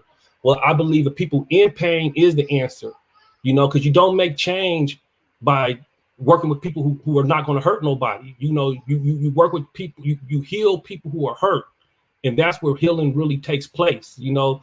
So like engaging in this membership and raising them up to talk to elected officials, like we mentioned the jury duty and all that stuff, but like, you know, the only way it's going to change is by like what Gilbert said, is like by us getting in front of these elected officials and telling them our stories and pushing, like, you know what I mean, to change the narrative, the paradigm shift from law and order to safety and justice, you know what I mean, or safety and rehabilitation, safety and healing, you know. So like, and also it's like not just like getting our leaders in front of the politicians, but also like raising up leaders to be the next politicians, you know, like original member of Time Dunn just ran for city council, and now she's the city council in Antioch, you know, and like this is a person that are deeply root connected to the issues that will further push, like, you know what I mean, for our people, you know. So like, you know, just because you have a past conviction doesn't mean your life is over with, that your life still has agency, and that, like, you know what I mean, that you can be the difference in this lifetime. And then one of the last things I wanted to talk about was slavery was about money. Like they just didn't handcuff us and put us in chains and threw us on boats just because it was a wicked thing to do. They did it all because of money. It was all about money. You know, they didn't have us picking cotton for just because they thought it was a mean thing to do. They didn't have us tobacco. They didn't have us in nowhere. Like, it's all rooted down to money that created like the whole thing with slave patrol. And then like, even like when it was released, it created a whole world of what the Negro problem. That's what they called it. Like now that, you know, all these people are free, like what are we going to do with them? You know, and that's the same fear that they have now. Like when they say, oh, if we let everybody go, you know, what are we going to do with the criminals? You know, because the 13th Amendment shifted the language of talking about criminals versus like, you know, regular people and like slaves, you know, and like, you know, like so now the code word is for slave is criminal, you know. And like I was just on a town hall with the sheriff, and he was talking about like, you know, he don't want to pay them nothing. They're criminals, you know, and that he charges them $3.10. I mean, he gives them $3.10 a week for working for a whole week worth of work, you know, and over that time he paid $48,000 out. So how many $3 weeks had to go into making $48,000, you know? This is madness. Like, this is not about rehabilitation. This is about keeping the plantation, you know. And then also, like, you know, they said slaves was expensive, you know, and it's the same thing that they said, like, they put $80,000. I heard him. He just said the other day, $80,000 a year to house an inmate. $80,000. Like, I never wanted to commit a crime again in my life after I started making $30,000 a year with a job, you know, like $80,000, you know what I mean? And like, there's no rehabilitation, there's no investing in a human being or nothing of that nature. It's just to warehouse a body to get as much as they can get up out of them, whether it's through slave labor or even through like the other companies that work for the prison, like the Bob Barker company. It don't exist nowhere outside of the prison. The Bob Barker company, you cannot buy their shoes, you cannot buy their clothes, nowhere. Only place that they make any money off of is off the prison, and that's $1 billion company. It's $1 billion company that exists strictly off the prison, and there's a bunch of companies that exist strictly off the prison. So like to y'all point, you know what I mean? It's about it always have been about money. So like the thing with us is that like the question of power is organized people, and there's ways that we've been doing all this organizing to become more organized people, but also being in the conversation with why can't we be organized money? You know, and that's why it's so powerful with this Black Wall Street, San Francisco got going on, because that way we're building power. You know, we're building power. We're challenging politicians. We're doing everything that we're doing. You know, because this is the moment we're living in. You know, and we are the change agents. It's going to happen through us. You know what I mean? And keep on organizing and making movements and stuff like this. So with that said, man, thank you. Sheesh. Man, that was powerful, man. I mean, this is just being real. Charles was trying to get in there, but I guess he tapped out again. I mean, I think the Bob Barker business. You can't buy anything anywhere else, but you can go into stocks and you can invest into that that stock. So definitely there's a problem there. I want to, like, we got an hour left, or a little under an hour, and I want to kind of shift it because I think Taneesh hit something on this education thing that plays a big part of it, this pipeline to prison thing. And I know last week, a lot of the educators were on last week talking about how much the education and these educational systems has impacted us when it comes to this prison. You know, they already making beds. If you're in the third grade and you can't read at a fifth or sixth, eighth grade level, they already making beds for you. How do we get out of that mentality? How do we fix and structure the education system where it actually impacts our people? How do we get out of this racist educational system? Because right now, the history, the things that are taught in our educational system, public schools especially, is nothing benefit to our community. It's not really benefiting our young people. They are not engaged. And we need some leadership to change this educational outlook. Our young Black and brown students, they think and they act and they work differently when it comes to this education. There's a lot of educators out there who have great ideas on how to spin it, how to make it, you know, in a way that's more equitable for our young people. But getting that transition, and I think Taneesh hit on it earlier about local elections, getting involved. We got to figure out a way in the Black and brown community to stay involved on these local elections and not just the president, because it seems like Black and brown always show up for the presidential election. But when it comes to our DAs, the local stuff, we're not there. And we got to encourage people to get on into that. So with that being said, let me see if Charles here real quick, because I know you had a question for Adam. Charles, are you there? Adam, can you hear me? Yeah, we can hear you. Go ahead and ask Adam that question. It's crazy. I just got to driving home, so I was going through internet issues the whole way. Take off your mask, Charles. Take off your mask. Charles, we can't hear you. Nobody's next to you. Take your mask off. I'm used to winning, even though I got my vaccination. Adam, I did 15 years, 8 months in prison. And one of the biggest things that I use when I teach my Thinking for a Change group is, you know, a lot of individuals that's in my group, they commit some of the hardest crimes in the city as well as some of the, you know, pettiest crimes. But one thing I talk about is them being in prison. You know, when they get arrested for some of the stuff that they do, they end up spending more money on canteen the first couple of weeks than they would have ever got from the situation that they got arrested for. So I get to talking a little deeper as far as what's gonna happen when they go to the next level, as far as them working for pennies on $1 per hour.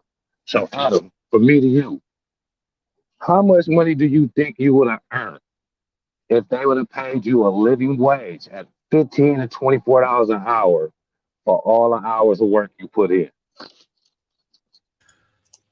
I stopped doing the math about 2003, and it was already like over $1 million at that point. In the bank that I robbed, I got $5,000 from. So that was one of the things that I used to talk to people about all the time too, is I think we sell ourselves short. And I think that's one of the things that we don't tell the guys in there enough.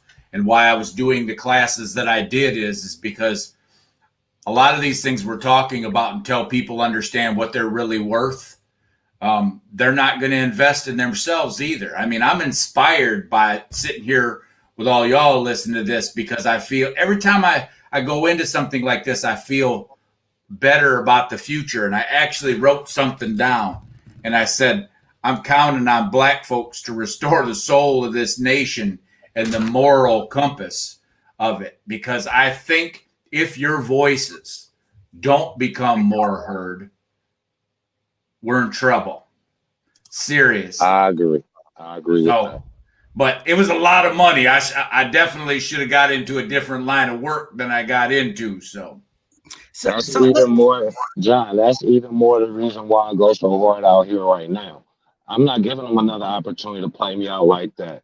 Yeah, I grew up in the neighborhood, and yeah, I poised the neighborhood. But my whole outlook on that is doing something totally different. I mean, even with my power washing, it's about cleaning the neighborhoods now. It ain't about going back up in there and doing a hustle that way. I found a different way to hustle. But it always go back to I never wanted to feel like I was somebody boy. And each moment that I stepped my game up, that's how I was feeling. Being in prison for all them years and then coming home, like Adam say, that $20 gate money ain't nothing. You know what I'm saying? It's not gonna get you nothing. It's not gonna get you nowhere. But even more so, if they would have paid us a living wage, but each one of them hours that we put in, because I know each and every one of us up in there work hard to get not only whatever good time you're gonna get, but whatever piece of non-negotiable privileges that they go give us. You know what I'm saying? We worked hard up in there for it. It wasn't like, I mean, I personally didn't just sit on my butt every day while I was incarcerated. You know what I'm saying? So with that being said, I mean, John, when you get to talk about reparations and everything, there's a whole lot of us that been affected by this game that they got played out. And we need to get paid. For real, for real. That's the only way I can look back and say, you know what? Even though I committed a crime, they taught me how a work ethic. You know what I'm saying? Getting up every day to go to work, getting up every morning, take a shower to go to work, cleaning up a cell makes me focus on cleaning up my house all the time. All those different things I've invested into what I do out here in society, and it's made me a stronger, better person for it. But that money, man, all them years that we actually work for them pennies and sometimes for nothing, bro, we need them hands for real, because I'm busting my hump every day. And I ain't check the check no more. But come on, that money in the bank will look a lot better to me than it is to them and their kids and their grandkids. That part. Right. I think you hit on something very powerful there, Charles, because we're talking about this overall reparations. We know there's a black reparation, but there's an overall reparation for things like that that you're talking about. But I got a question for you and Adam before I give it to Taneesh to get into this education thing. Since you did 15 years, Charles, and Adam, you did time. How is it? Well, let me phrase this right. The segregation in prison is a problem. It contributes to what goes on in our community as inmates leave and come back with this hate, right? Is there a way in you guys' mind desegregating the prisons and having everybody live amongst each other? Is that an answer to help some of this societal systemic racism problem in you guys' opinion? Or you just think the prison life is what it is? But I know a lot of people talked about how when people come home and the way the prison life is set up with segregation through the races plays a big part in what goes on in the community. Do you guys believe that that's a part that we could break that down and make that change? Or you just guys think that that's just something that just can't happen? It definitely got to be some deep conversations had within the individuals on the inside, because a lot of individuals, especially from down south, come in there with deep rooted neighborhood type stuff, right? But at the end of the day, we all in there can't go home to a release date come. We should not be each other's enemies on the inside. That's why I never allow nobody to get at me about no affiliation whatsoever. I've always felt like if you get at me about doing something, then I'm willing to get on you. You're not gonna send me out there to do anything to anybody. And I've never had no racial issues until I got to prison.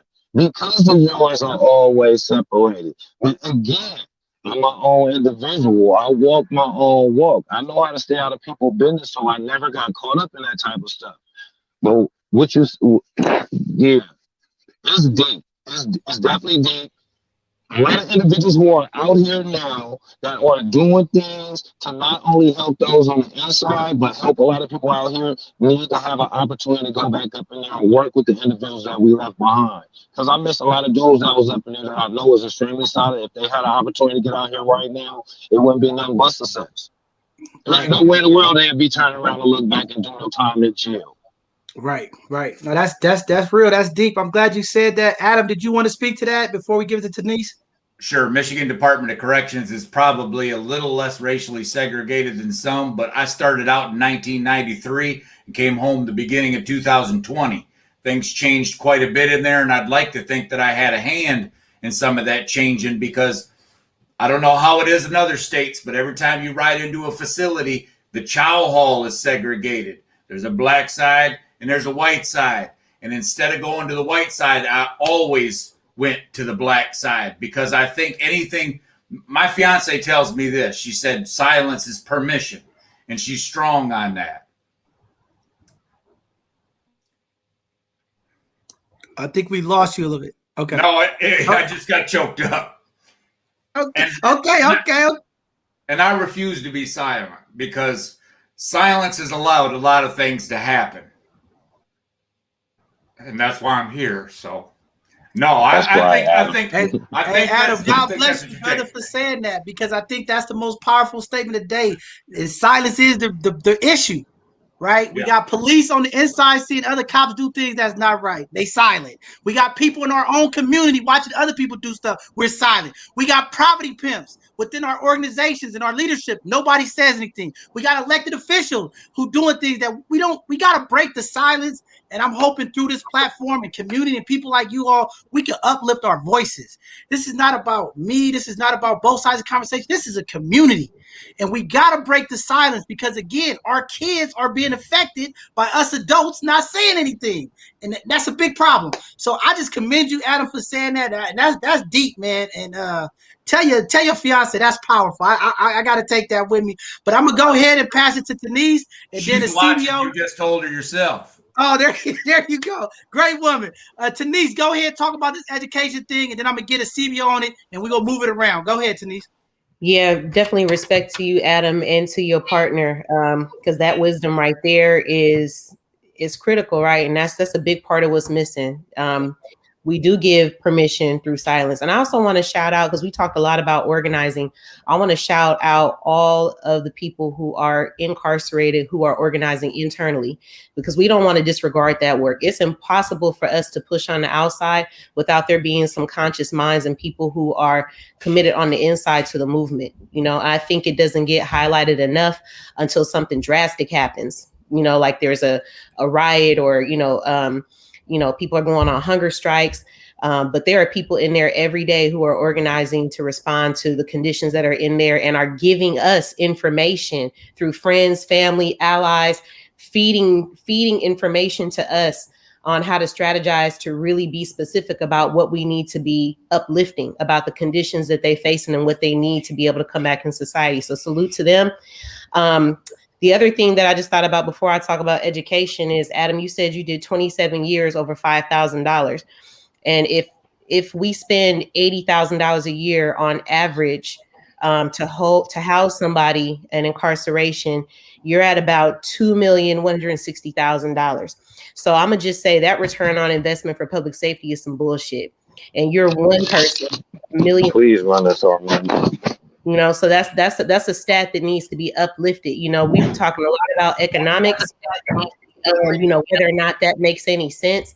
And just strictly from a cost benefit analysis, if $50 billion a year, just in the state of California, $50 billion a year is going into this system, and we still haven't achieved safety. And you looking at, not to say that, those who may have been harmed or impacted by whatever took place during that incident that resulted in your incarceration, not minimizing that, but $2.1 million of investment didn't give us any more safety.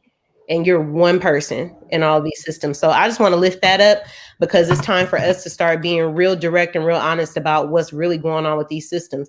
But as we talk about education, right, I think it's important for us to, one, acknowledge that all of these systems have waged violence on us. And that's a part of the reason why, we can get in here and we can talk about like, oh, we need to shift the kind of instruction that we're getting. We need to, remove the penalties. We need to take cops out of schools and off campus. We need to do a better job of hiring teachers, make sure we have culturally competent teachers, or, we need to make sure that we have representation. All those things may be true. But if we don't acknowledge that the foundation for the systems that we have to operate in are inherently racist, and that they're guided by racist policies, we're not going to get anywhere.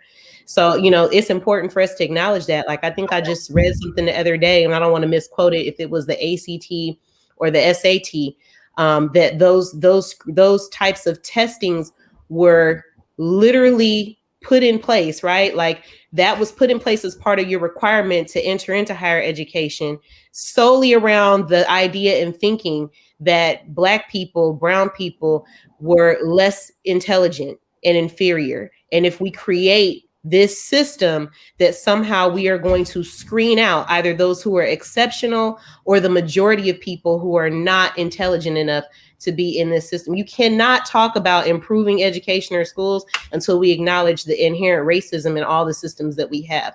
It doesn't mean that we can't make progress. We definitely are. We have examples of that, but I want to bring us back to the pandemic because, again, the pandemic, it exposed a lot of flaws, but it also created a lot of opportunities, because we were forced into isolation, and of course, this also comes down to resources. Some people were resourced to do it, some people weren't. So I don't want to, take away anyone's experience. It's definitely been hard, but there's been some things that have come out of this pandemic that are innovative, right? Like we've seen people create learning hubs in their communities. I know we have some in San Francisco where, this is a drop-in spot a couple of days a week where you have people from the community there looking over, the young folks while they're getting instruction. Shout out to 100% College Prep and, Rec and Park and all the other folks that support those learning environments. We also have a lot of families that came together and said, you know what, we're going to start looking at homeschooling, and different types of education. Those people may never bring their kids back into mainstream education because of the experiences that their kids had when they were going to regular schools and classrooms. So I think it's a time for us to get creative and be innovative. It's a lot of resources, that are flowing out here as a result of the pandemic. So I think especially for, folks who have been marginalized, and that's not exclusive to Black and brown folks, like although we are overrepresented in a lot of these stats around, the failures of the education system, human beings have never had an education system in this country that speaks to everyone's needs. People have been funneled into dropout, or into so-called special education, put into these different pipelines based on these assessments, and people's needs still have not been met. Their families' needs have not been met. So the short answer is it's time for us to really start reimagining all of these systems, but call it what it is. This shit is inherently racist. It was not designed to meet our needs, and it ain't gonna happen unless we create what we need and then advocate to make sure we got the resources to put in place. Man, that was deep. See, that's why I had to have you say that, because I couldn't say it like that, but that's the real issue. CBO, go ahead. You got service. You good? Let's see if we can get a CBO up there. CBO. I think you breaking up. We can't hear you, CBO. Parts of Go people, ahead. I want to speak. Yeah. Parts of people, can you hear me? Can you guys hear me? Yeah, you're breaking up a little bit, but go ahead. Me? Yeah, a little bit. Go ahead. I want to speak to the education. I think a lot of the time, people in the community feel a disconnection to the prison industrial complex, and they feel like it has no effect on their day-to-day life. And I think we need to educate people on how the prison industrial complex affects them personally. For example, because of the prison industrial complex, minimum wages won't go up because these companies and corporations hire prison labor inmates, and they pay them 10 cents an hour, $5 a week. Like the brother was saying, these corporations, they get $1 million tax write-offs. They don't have to pay insurance. They don't have to pay sick days or none of that stuff. And it's driving the wages down for the people in the community. And these corporations, like the United States military prison inmates, make military helmets and uniforms. Sprint, when you call on to get information on your cell phone, most of the time those are people in prison who are doing those call centers. McDonald's, Wendy's, Starbucks, JCPenney's, Walmart, all of these different corporations that we support every day benefit off the exploitation of prison labor. and that's driving the unemployment rate up for people on the outside. So if we could educate people on how the prison industrial complex affects them personally, then that'll help with making the connection between the community and the people on the inside of the jails. Man, facts. Good information. I see Gilbert trying to jump in there. Go ahead, brother Gilbert.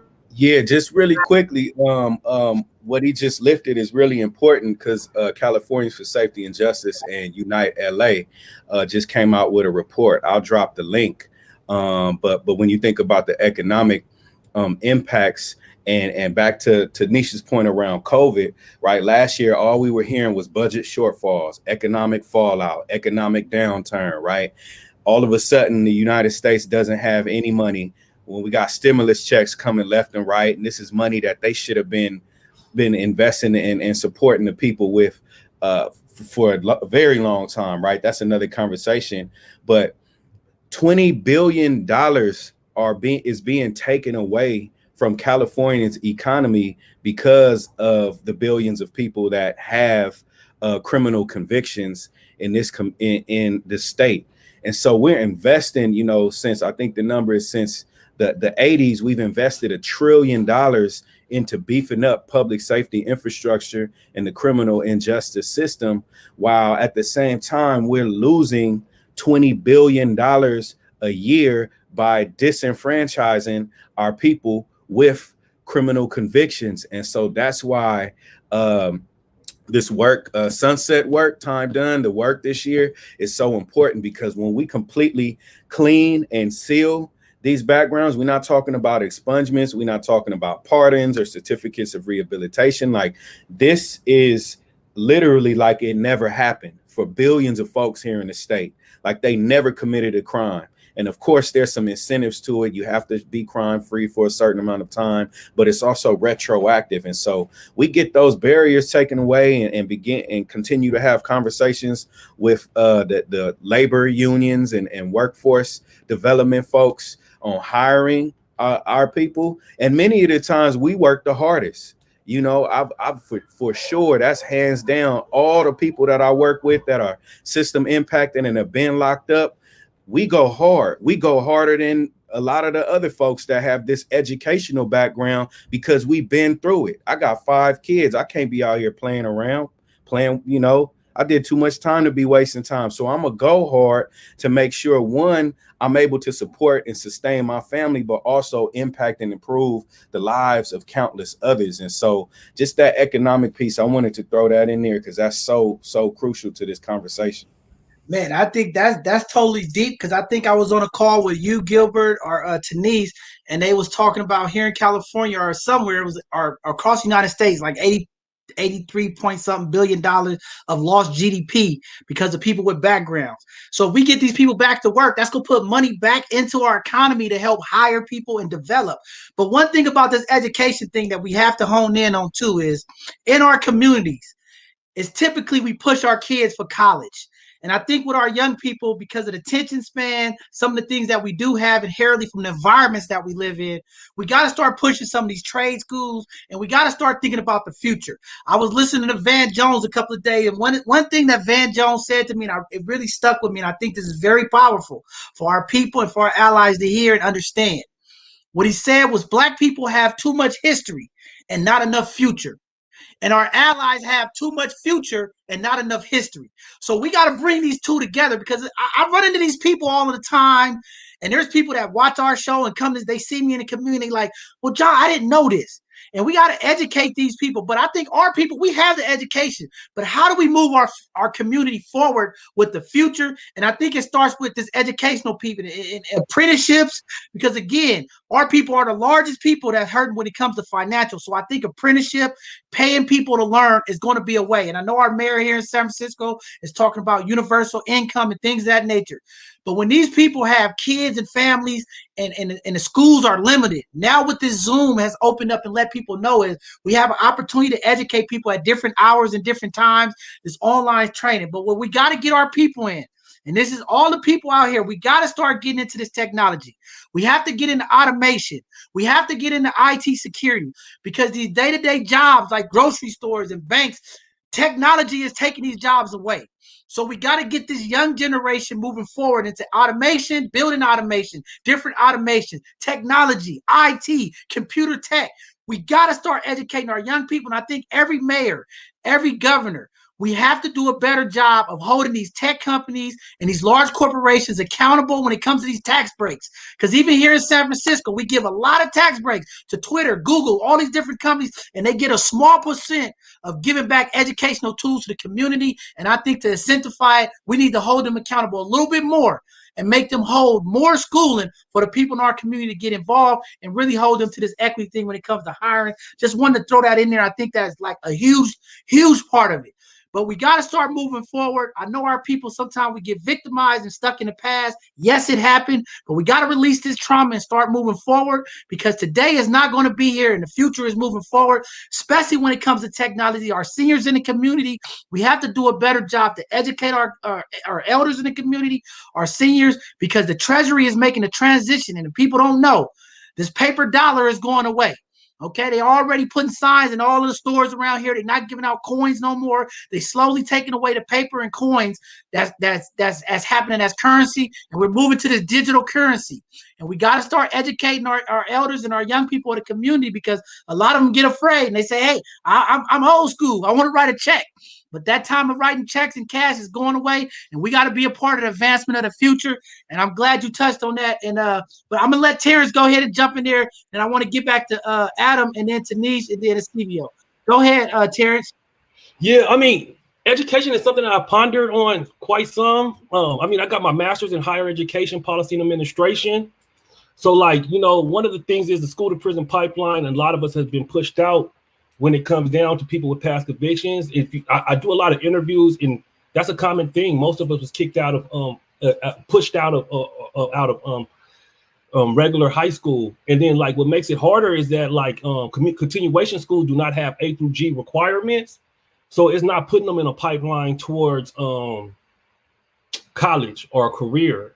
So I think, like one of the things that I have identified before that you highlighted so beautifully is that, like, with the continuation schools, which where a lot of brothers, Black and brown brothers and sisters are at, you know, like, I think, like, we have to start to work towards creating a pipeline with them to the community college, just what you said, towards trades and everything else, you know, or upward mobility, because, like, and then plus, like, the tuition is a whole lot more affordable and everything else, you know, because, like, the spike in tuition that's been going on over the last year, that it's been rising consistently just with the prison population as well.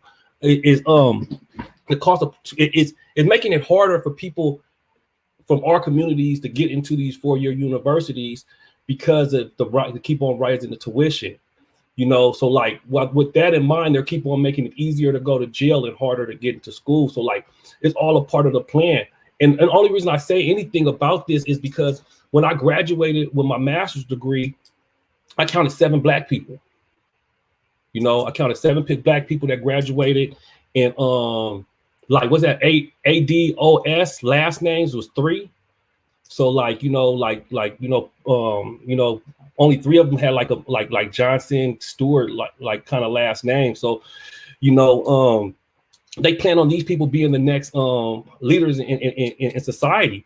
And I think it's just noteworthy to highlight that I sat in the classroom with a lot of these people where, like, for 2 years straight, I was only a Black student, you know, and like going through these classes, when they talk about culture and stuff of that nature, you know, they're clueless.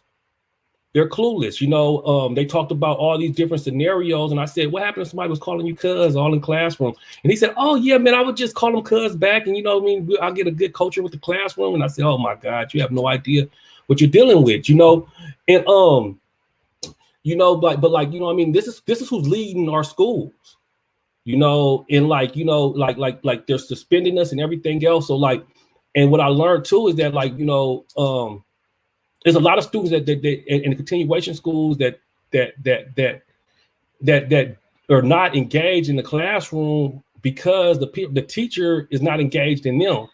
So, like, when I come into a classroom and teach somebody some stuff, like even how to outline to write a paragraph or like how to write an essay, you know, they're more engaged in it, you know, like to teach somebody about metaphors and similes, you know, from me, and I'm coming from rap and giving them examples of how their favorite music guys, metaphors and similes all through it, you know, it hits harder than them trying to go with the traditional method of it. So like somewhere we have to figure out, like Taneesh said, like how to be innovative and start to work with teaching our youth, you know, because like, you know, like we could depend on a system to miseducate them, but like who's going to truly educate our youth, you know, and like they're not going to tell them about none of the innovative people that we have, you know. So it's somewhere, it's got to lie within us, you know, and like these little things. And then also like I did a lot of work like with the college and like in continuation schools and like youth centers and homeless feedings and stuff to get youth to even go to the college campus. And like the thing is finding different routes to get them there. Like for example, like we had a freestyle battle at the college. I had the local taggers at the youth center create my backdrop. They use my backdrop for the thing. They brought everybody to the college. You know, this was some of the kids' first time ever going to the college and then even seeing themselves there. You know, so like it provides an opportunity outside the normal. We work with continuation schools and like, you know, you can we created an event at the college where the kids at continuation schools were presenting at the college. So this is the time they got to bring their families or whoever came with them, their loved ones, their friends, and all this type of stuff. And they were presenting on college campus, and they seen themselves there, you know. And it's like, you know, like with me, how I got involved in college was that I wrote an essay that came in 3rd place in 17 school districts while I was incarcerated as a juvenile, and it opened up a pipeline for me to go to college tours while I was locked up as a juvenile. So like, you know, this sparked a flame in me within wanting to go to college. So like it's always like, you know, like thinking of like, you know, yes, we have a lot of barriers on why we don't go to college, but it's also thinking like, what can we do to stimulate the need for us to go to college or stimulate the need for people to want to go to like these apprenticeship classes or computer classes or whatever it is, you know, and like, you know, like coming up with little practical things that will work. You know, like I said, if somebody's an artist, take them to college to use their art. And then they talk to them a bit further when it comes down to that. So I just think like, you know, it's really just noteworthy to highlight all these facts is that like, you know, like a lot of times people ain't looking like us. So like if you have an opportunity to further go into education and please go, because we need you. You know what I mean? And with that said, you know, I'm cool. Yeah, I think also too, with this prison reform, like Taneesh said, we got to reinvest those dollars in paying our teachers a higher salary. I think we have some great, phenomenal people that could be great teachers, but the pay. So we got to in America make this shift about where the importance is. If we really want to see this prison thing go away and change, we got to reinvest. And that reinvestment looks like paying our teachers more, giving them a livable wage so they can live in the cities they teach, as well as our mental health providers. I was talking to somebody last week and he was talking about the struggles of financial, you know, not making the 6-figure mark until you get a PhD. But we gotta rethink this because all I hear across this country is mental health, mental health, mental health, mental health, and all these dollars going to mental health. But in our communities, I don't see the mental health help.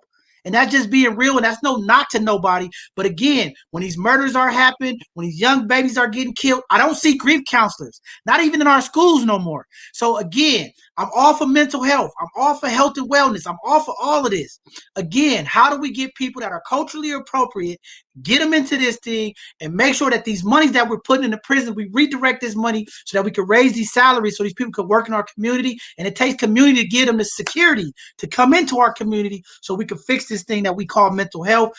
Gilbert, I know you had your hand up, and then Adam, did you want to say something? But Gilbert, go ahead. Yeah, just really quickly on that point, Terrence lifted, it's in the classroom, but it's also outside of the classroom. And so when I think about our divest invest strategy and our defund work, like I don't want people to be so alarmed, like, wait, defund the police. Like, what do y'all mean? Just end the police tomorrow? Like, no, realistically, we know that's not going to happen.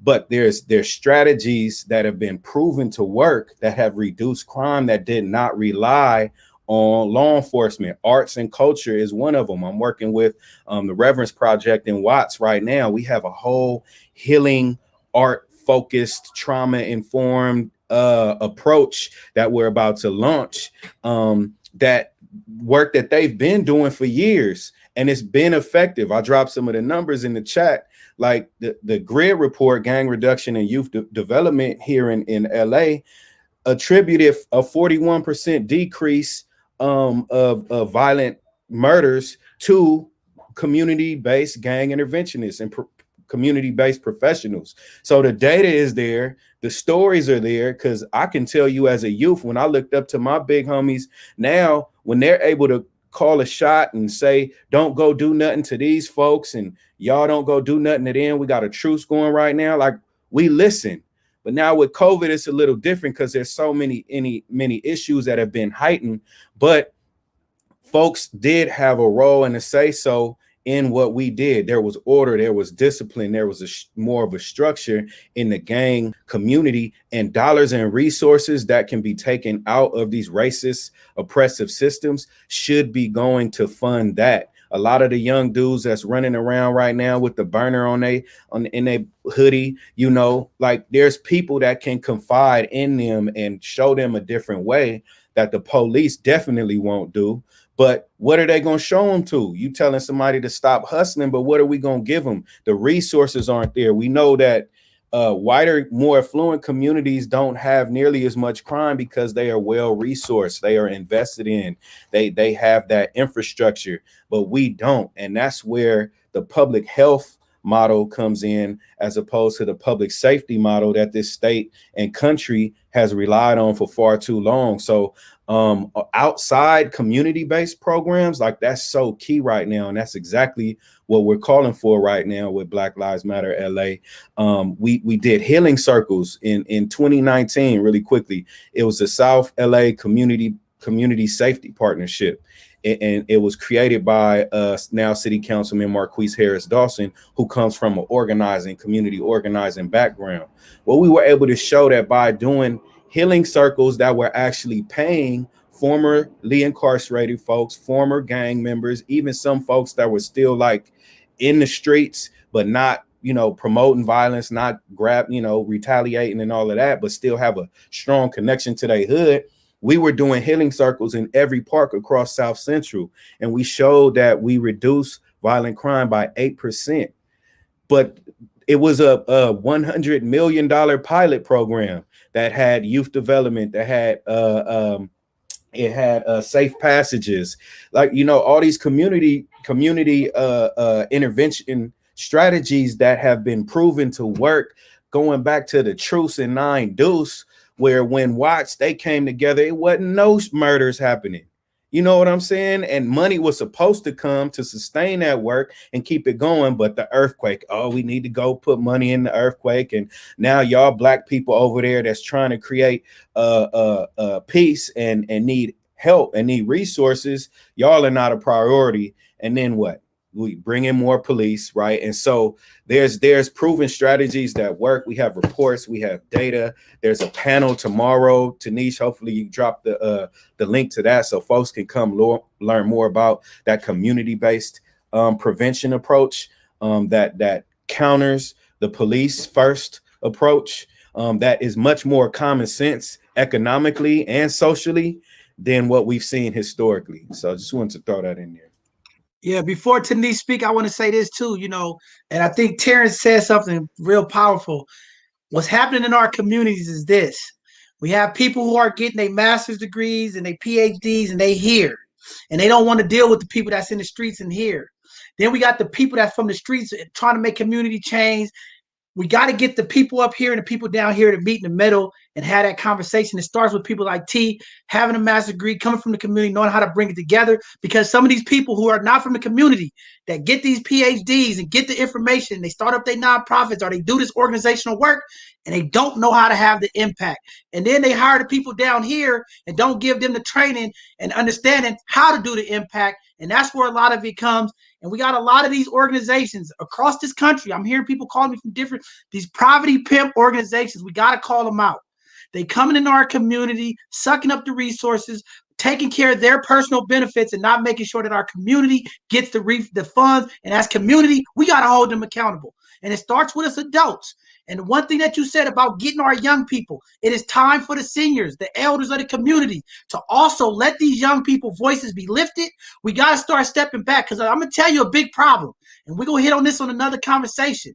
There's too many people in our community of the elders and the elders group that are not willing to give the young people the torch to move the movement forward.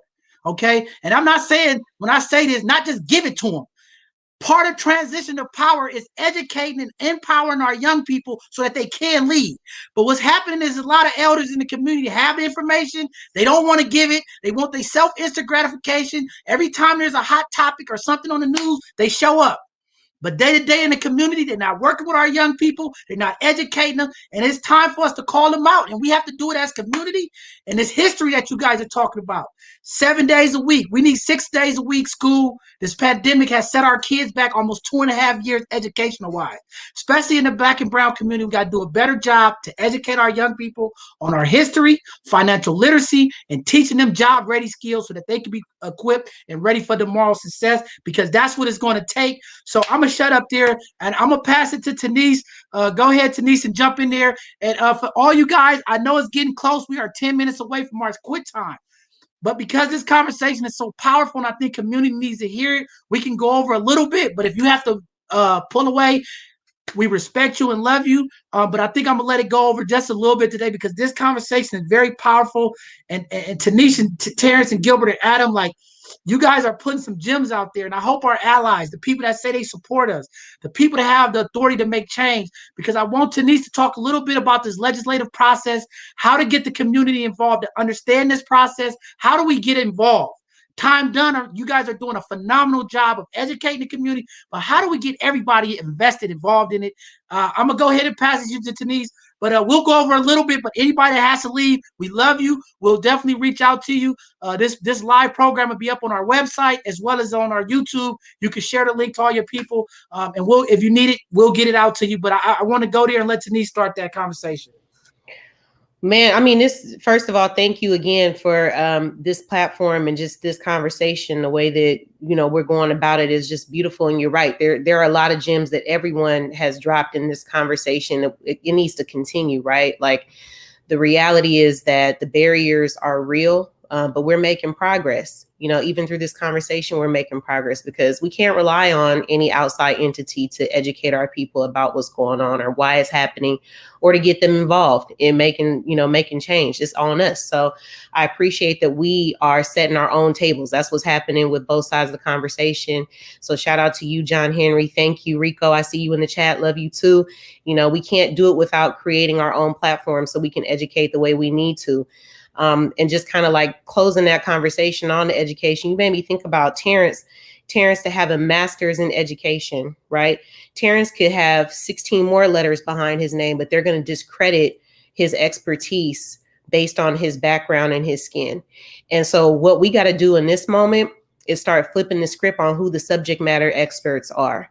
It's important to have that training. It's amazing to see so many of our people going and achieving their academic success and getting accredited and getting degrees. We need more of that. Lord knows we need more of that, but also understanding that we have just as many subject matter experts on the ground. And it's our responsibility to start uplifting each other as credible sources.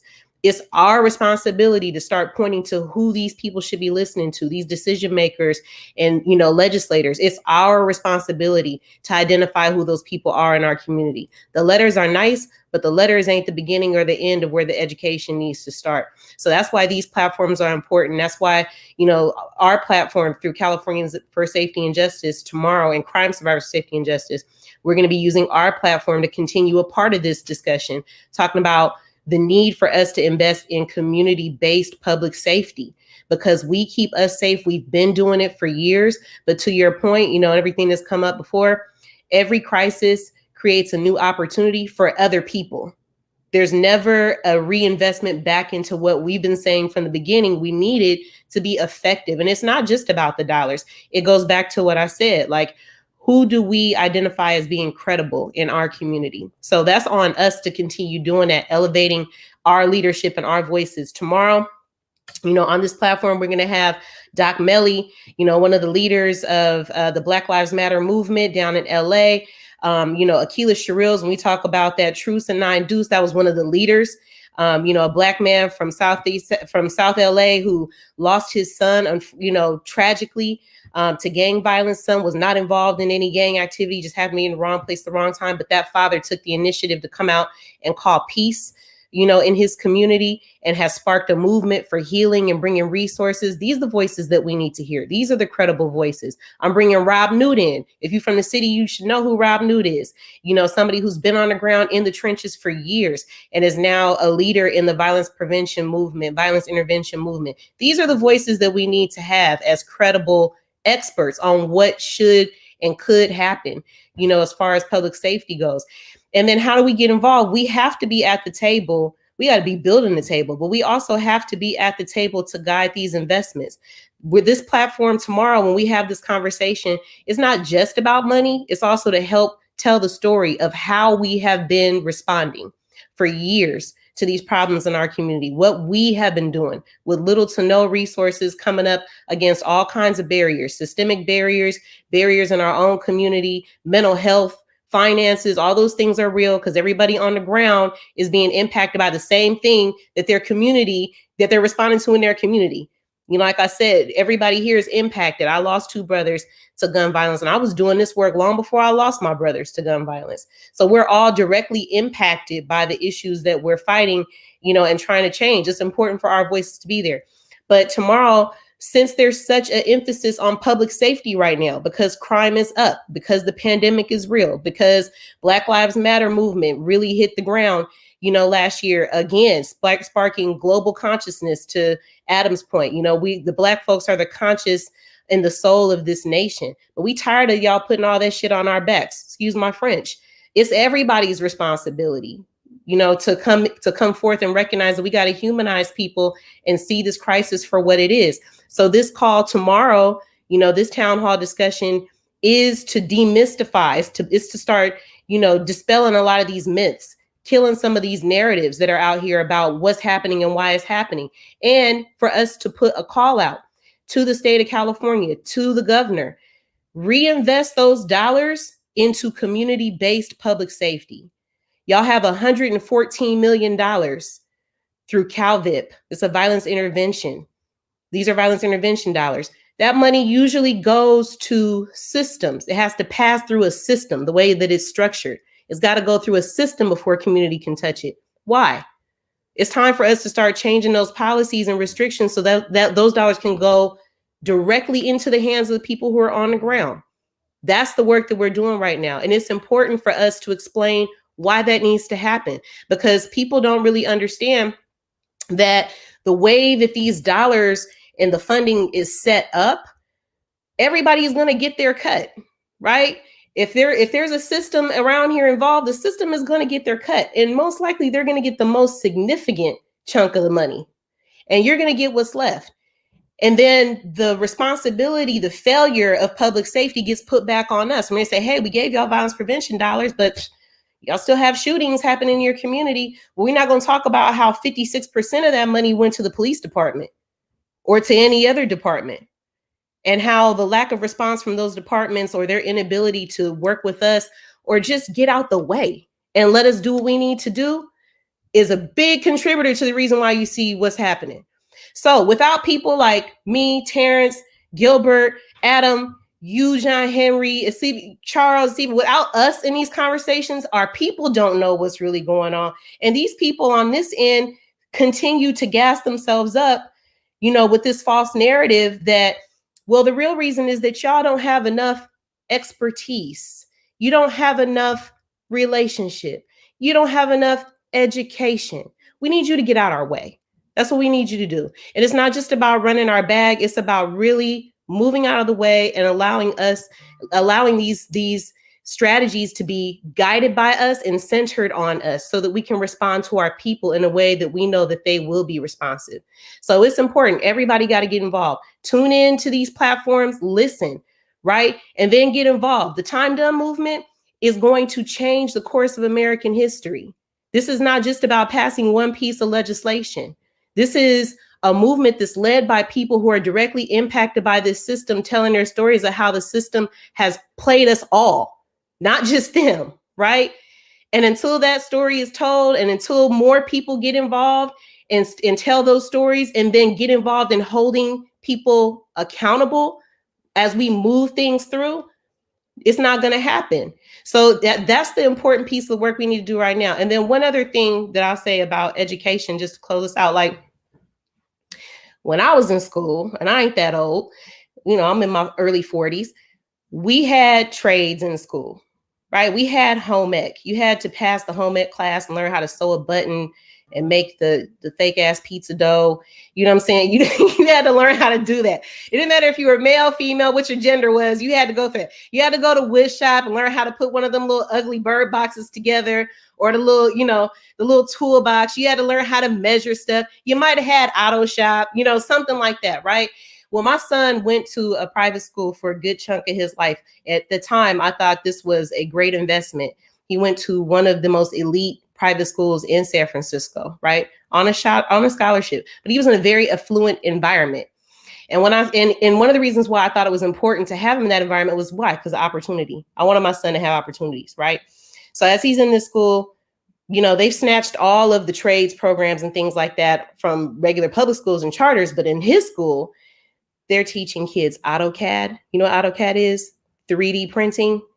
These are elementary school kids learning 3D printing and coding, right? Like the things that we know are the future, to the point that was made earlier, right? That statement that was made earlier, being prepared for the future at a cost, because these parents had the resources to be able to pay for their kids to participate in this extracurricular activity. But it was more than just, hey, you guys don't have anything to do after school? Come learn AutoCAD. No, this was intentional, right? This is intentional because it's going to create a pathway to opportunity for you.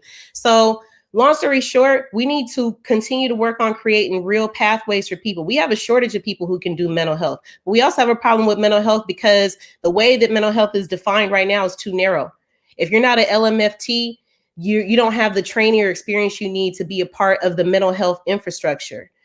You know, if you Black or brown, the last thing you're going to do is go sit on somebody's couch, because when you start opening your mouth and talk about your experiences, and I know because I'm speaking from personal experience, if I'm talking to someone who knows nothing about me, my community, they're looking at me as if I'm, you know, telling them a story. It's unbelievable to them. They don't have any context of how I was able to survive these things. Well, how are you able to survive these things, right? So we need to start expanding. What does mental health look like? Who's qualified to be able to do that? Because we trust each other and we know what we need to heal. And healing looks different for all of us. This one size fits none stuff that they're doing, that's got to go. But we also got to create more paths for people to be able to do that. And to your point, you know, have a living wage, right? If I'm going to go and be in debt $120,000 to try to get an LMFT, you know what I'm saying? And then I can't make the full breadth of money that I need, one, to pay off my loans, and two, to meet my needs. And then I got to go work with the highest risk communities where you're set with how much money I can actually be billing to serve these people. Then of course, how I'm gonna help them. So it's important. It's important to know the background on all this, to know that it's not just because it's not available. It's available, but it's restricted on purpose. Man.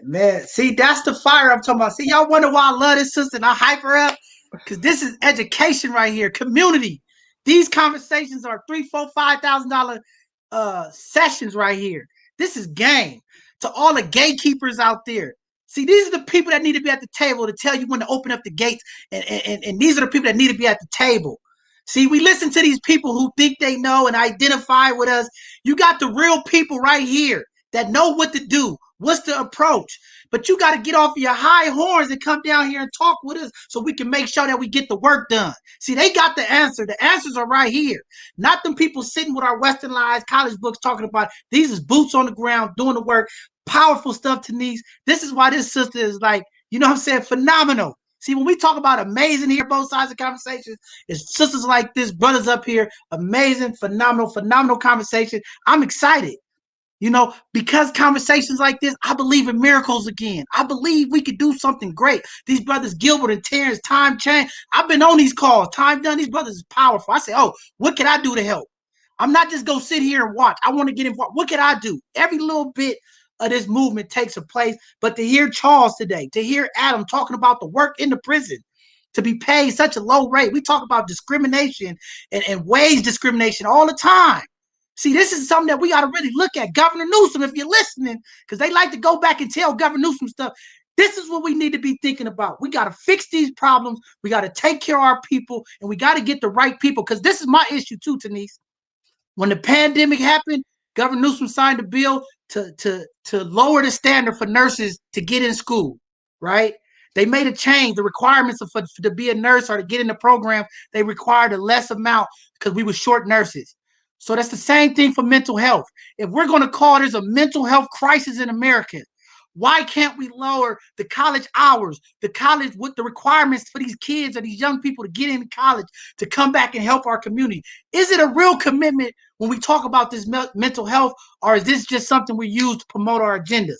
That's the real question. Because if we could sign an executive order real quick to drop the standards for nurses, to get more nurses in the field, to fight a pandemic, this mental health crisis has been going on in America way too long. It's time to drop the standards. It's time to increase the wages, get these people in here so we can get help in our community, so we can get some real true impact and save some of these lives before it's too late. But with that being said, I'm going to pass it over to Adam. I'm going to give CBO and Charles a quick thing to say, and then I'm going to give everybody an opportunity to give out some closing words to the community, because we are getting over, but I want to go ahead and make sure everybody get their last word and give something back to the community that's important. And then we got to also hone in on those 3 questions that community asked. How do we defund private prisons? What are the requirements to be a parole and probation officer? And how do people help reform this prison thing? So with that being said, go ahead, Adam, jump in there, and we're just going to move across the line. This is kind of big picture, so I'm going to kind of backtrack a little bit to what Gilbert said and what Taneesh said, because these are extremely important things. Taneesh said, you got to build a table, because I don't trust that the people who are at the table are going to let the voices that need to be there necessarily be. So we build our own table. You build your table and invite me, because I understand that I could probably infiltrate and get into some of these places that other people can't. But it was also like Gilbert said, the sad fact is the reason why a table needs to be built is because there will always be an earthquake like there was in 92. And those are always things that the people who are in power feel more comfortable addressing than race, which is at the beginnings of the history of this country. And I want people to think about this aspect for a minute, because I'm huge on language. Language is how I changed my life around. I went from being a mistake to a human being who made mistakes. I humanized myself when the system wouldn't do it. So I want us to think about some things. And one of the things that I want to inject into this conversation that probably wouldn't have been injected otherwise is a concept of white trash. The historical context of that is, think about the implied nature of that. These whole other groups are trash. And we are the white trash are people that it's okay to go ahead and throw into the bin. This isn't to say that I understand what it is to be black in America. This isn't to say that I understand what it is to be black in America released from prison. I did 27 years in prison, but when I was released, I was still a white male, which changes my experience from that of most people. So this is going to sound funny coming from me, but it's the absolute truth. And I think people who look like me need to speak these kind of truths into existence sometimes. I've heard it said many a time, when white America catches a cold, black America catches the flu. And we need to stop acting like people aren't sick and address these matters as the truth that they are. So when I got choked up earlier, that's why I'm choked up, is because this is a conversation. This is progress that is well overdue. Educational. We can't hit a part of the system that hasn't been affected by this and hasn't been directly shaped around this. So part of respect too is that I keep myself out of certain segments of the conversation, because it's not mine to have. But I appreciate being allowed into the room so that I could lend my voice to certain parts of it. So thanks to all of you. Oh, no problem, man. That's what we about here at both sides of the conversation. We don't play those games. Everybody's involved as long as you show respect, right? And it's okay if you don't understand it. We tell our allies all of the time. Come on. There's too many of them sitting back like, well, I wanted to say something. I wanted to get in, but I don't feel. No, we're going to have a conversation. As long as you're coming from a point of respect and love, it's all good. Everybody don't know everything. We're not here to bash. We're here to listen to different ideals to unify our community. We have to do it, and it starts with communication. The healing process starts with communication, but we got to be real. There's some unsolved truths and things that have taken place over years, and it's uncomfortable, but we have to have the conversation. So I appreciate you, Adam, for being vulnerable, coming to the space, opening up, being real and direct, because this is what we need from the people who don't look like us, that don't want to get involved. You open that gate for them. Let's go ahead and have these conversations because there's more going to come. And this is an effort that's going to take everybody to change this. It's not just one side or one group. We all have to come together, put in the footwork to make sure that we impact and change our communities intentionally. We have to do it. We can't wait no more. We are getting to a point where the classism is forcing us together. We all in the same boat. We all one paycheck away from being in financial ruin. And I think Taneesh, she didn't talk about it today, but Taneesh put me on something that's real good. And I got to hone in on a little bit more, this financial justice piece. And that ties into you and Charles, what you guys talked about. There is a financial justice that needs to happen for our communities, especially our people impacted that came from prison, that did all of the slave labor. We have to acknowledge that, and we have to give back because these brothers out here are making impact, and these sisters, because there's a lot of women in prison too, have put in the work for California, making license plates, doing different things, creating furniture. I mean, these things are happening and it's real, people. We got to wake up, and this financial justice thing that Taneesh been talking about, we got to continue to highlight that and push that forward. I didn't forget about it, but that's something we're going to be talking about here in the future. We got to make sure that people are getting a reparation for their services because they have been taken advantage of. And we can't have a system that says we're fair to all, and when it comes to one side, they do what they want to do. So it's real talk. We're going to keep pushing this stuff. So Gilbert, I don't know if Gilbert is there. We'll give him a chance. We'll move over to Terrence because I see Terrence up ready to go. Go ahead, Terrence, and jump in there, and we'll just keep moving down the road. Well, yeah, man. I'm just saying, man. Like you said, it's so much far to go, but it's most refreshing is that we got people in the race, and sometimes, like it's like I said, it takes the faith of a mustard seed to move a mountain. And what is a mountain? It's a pile of dirt that has been hardened over the years. So for many of us, like these mountains in our lives are the collateral consequences of criminal conviction. It's the system itself. It's all the barriers that we have been facing. But with the faith of a mustard seed, we can move that mountain. And and when I say the mustard seed is the smallest seed of all seeds, but it's a growing seed that can grow into a big tree. So it's the same thing with our work. You might start off at a small part, but continue to grow that work. And when you continue to grow that work, you can grow a tree that can feed multiple birds. Wow, that was deep. That was deep. I see Taneesh back up here. We're getting short on time. Taneesh, I just want to give you some final words to the community. If you want to talk to any of those things about how do we reform the prisons or how do we defund private prisons, you can also throw that in there. But we're just giving everybody last words to close out. Yeah, I'm going to let the others on the line who have more expertise in the prison conversation. I mean, as far as closing, we've been pushing every year for Governor Newsom to close private prisons, and we've closed down 4 so far. So that's a big part of the advocacy work that we do in Californians for Safety and Justice. And it's not just advocating to shut it down. It's about where do we reinvest, right? So I think so far we have about $400 million in savings from closing down some of the state prisons. We got to continue that advocacy for the private prisons, right? But that's an economic investment that people have, and we got to call them out about that. But I just want to say thank you again, John Henry, Rico, everybody at both sides. My sister Jada, I know she's probably not on here today. Everybody that's connected with both sides, appreciate you. Big shout out to my brothers Terrence and Gilbert. I love y'all. I thought it was really important to have their voices, not just because of the Time Done movement, but to help everybody see this is a statewide movement here in California. These are my brothers down in Southern California. And, that's become like second home to me before the pandemic.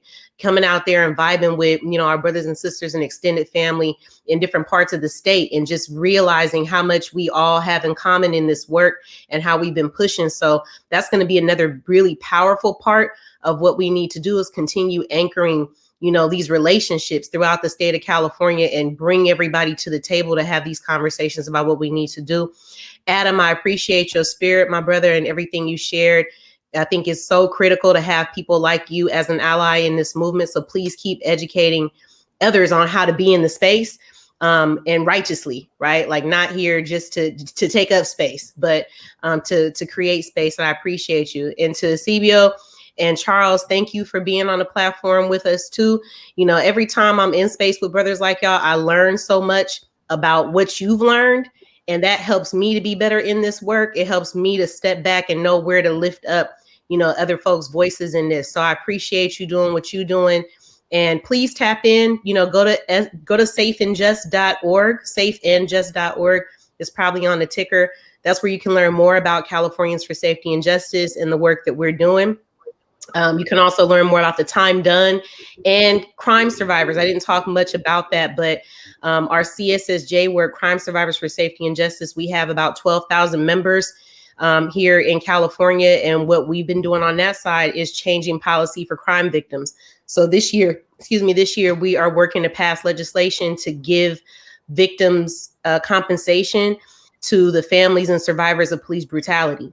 And if you don't know, anyone who's had contact with the criminal justice system, if you have past convictions, or especially if you were a victim of violence that law enforcement was responsible for, you don't qualify for victims compensation. And I lost 2 brothers, and both of my brothers had past convictions. So we weren't able to get victims compensation to help bury them or relocate our family or any of that, because they had those convictions. So when I say the sanctions are passed on to all of us, that's what I mean. So we're also working to pass policies, you know, change laws for crime victims so that people can get more help. And that's all a part of public safety. So please get involved. Please follow up with Safe and Just to learn more about those 2 movements. And then finally, big shout out to my sisters and family with SF Black Wall Street. That's the home team. I'm from the city. Thank you, John Henry's got our shirt on. But this is a big part of the movement, you know, is to anchor our culture. San Francisco has dwindled down to about 3 or 4% of Black folks here. And, you know, as a native, somebody who came up here, I remember when we had almost 40% of Black residents here. And that has shifted everything about San Francisco. And if you know anything about California, San Francisco is the anchor for a lot of changes come out of this city that influence the entire country. So I just want to shout out SF Black Wall Street and all the work that we're doing to anchor our city and our community and make sure that we build our own table so we can keep doing stuff like this. So I love y'all. Thank you again for having me. I can't wait to come back. Tune in on Monday. CSSJ's Facebook page. I sent the flyer to John Henry. Can you send it to me? A lot of people been texting me. They want to know about this call tomorrow. I know Rico just said he want to do it. I'll put it. Please give it to me. I'll blast it out for everybody too, because people been asking about it. All right. Thank y'all. Peace. All right. Peace. Thanks. Brother Charles Ryan, you want to go ahead and say something? Then it's CBO. Let's see, 1 or 2 things. First of all, I think it was something that Gilbert said earlier as far as the connections with, like, you know, in all these different neighborhoods or whatnot. Somebody is listening to somebody. And if we could get some of the OGs, as I would consider myself, in a position to reach down to the younger generation. And I look at myself as a hybrid of my father's generation. And the next generation after me is a hybrid of me. So if they get the same information that we got, I'm talking about as I got from my grandparents and my parents, and that's the connection, John, is being missed big time. A lot of us got sent to prison. A lot of us got killed. Then we got a lot of people that's out there on drugs. So the voices that could be the change aren't being heard. I ain't going nowhere, Jay. I'm going to walk it like I talk it. I'm going to live it. You already know I'm walking right to the side of you, my brother. You know we in this together, man. We in this together. Give me a call. I'm available. I was running errands while I was doing the whole meet. My wife was sitting next to me. I still got to be a husband. But at the end of the day, I'm connected, and she know I'm connected, and I'm a part of this, man, until it's over. Man, we appreciate you, brother. God bless you. Thank you. CBO, you want to go ahead and jump in there, CBO? Yeah, I'll make this quick. I want to remind people that we are in the midst of the COVID-19 pandemic, and everybody deserves health care, and that includes the prison inmates. A huge population of the prison population is over 50 years old, and one particular inmate, Mumia Abu Jamal, he's a political prisoner. He was murdered in 1982 for the death of Officer Daniel Faulkner. Um, he spent 30 years on death row already, and just recently he came down with COVID-19 and hepatitis C. He got a bunch of pre-existing health conditions, and because of the prison industrial complex failure to give people proper health care, the only solution is for people like Mumia Abu Jamal to be let out of prison. But it don't just stop with Mumia Abu Jamal. All the elders, political prisoners like Mutulu Shakur, Russell Maroon Shoots, for the sisters, Reverend Joy Powell, and not just political prisoners, for all brothers and sisters in the prison industrial complex over the age of 50 who don't get health care. Um, Now is a chance for them to be set free, and for the prison industrial complex to show some compassion, and platforms like this are just another reminder and an opportunity for people to get involved and stay connected, and hold their feet to the fire. Man, all power to the people, my brother. You already know. Well, you guys, all I can say is, I guess I don't know. This is both sides of the conversation. What a phenomenal, phenomenal conversation. Thanks to Brother Terrence, Adam, Eusebio, Charles, Gilbert, Taneesh. We had a couple other sisters who was trying to log in, couldn't get in there. LaRonda. Phenomenal conversation. I mean, this is so powerful, impactful for our community. Shout out to SF Black Wall Street. Shout out to all of the amazing community leaders, all our brothers in LA, all our brothers in the Bay, working together, trying to impact the community, make change. This is what this is about. You heard the brother CBO. We got political prisoners. We got other prisoners in there that need support in these times of COVID, are not getting the proper medical attention, not getting the proper treatment. We can't forget about them. We can't forget about our people locked up behind the walls. The anger from our young people, the tension from our young people are coming because of their fathers, their uncles, the ones that's been locked up, the moms that's locked up. We have to give restorative justice. We have to get these families back together so that our young people can be impacted. It's hard to love, and it's hard to do the things that they need to do when they're worried about how are their moms surviving in prison, things of that nature. It all comes together. We have to do better as community. Let's step up together. Let's call out the individuals in our community that are hindering our community from growing and being established. We have to do that. We got to stick together and unite. It's all about love. It's all about humility. It's all about humanity. It's all about compassion. We have to have it, but we have to have the real conversation, and we have to be real, because these conversations are powerful. They are impactful. The gatekeepers of the community. You have to be willing to listen, open up the gate so that the real change can happen. When we got brothers like Charles, brothers like Adam, who been in the struggle, been in the fight, did the time. Brothers like Terrence and Gilbert, but can't get that second chance, change their life, got the master's degree to come back to help.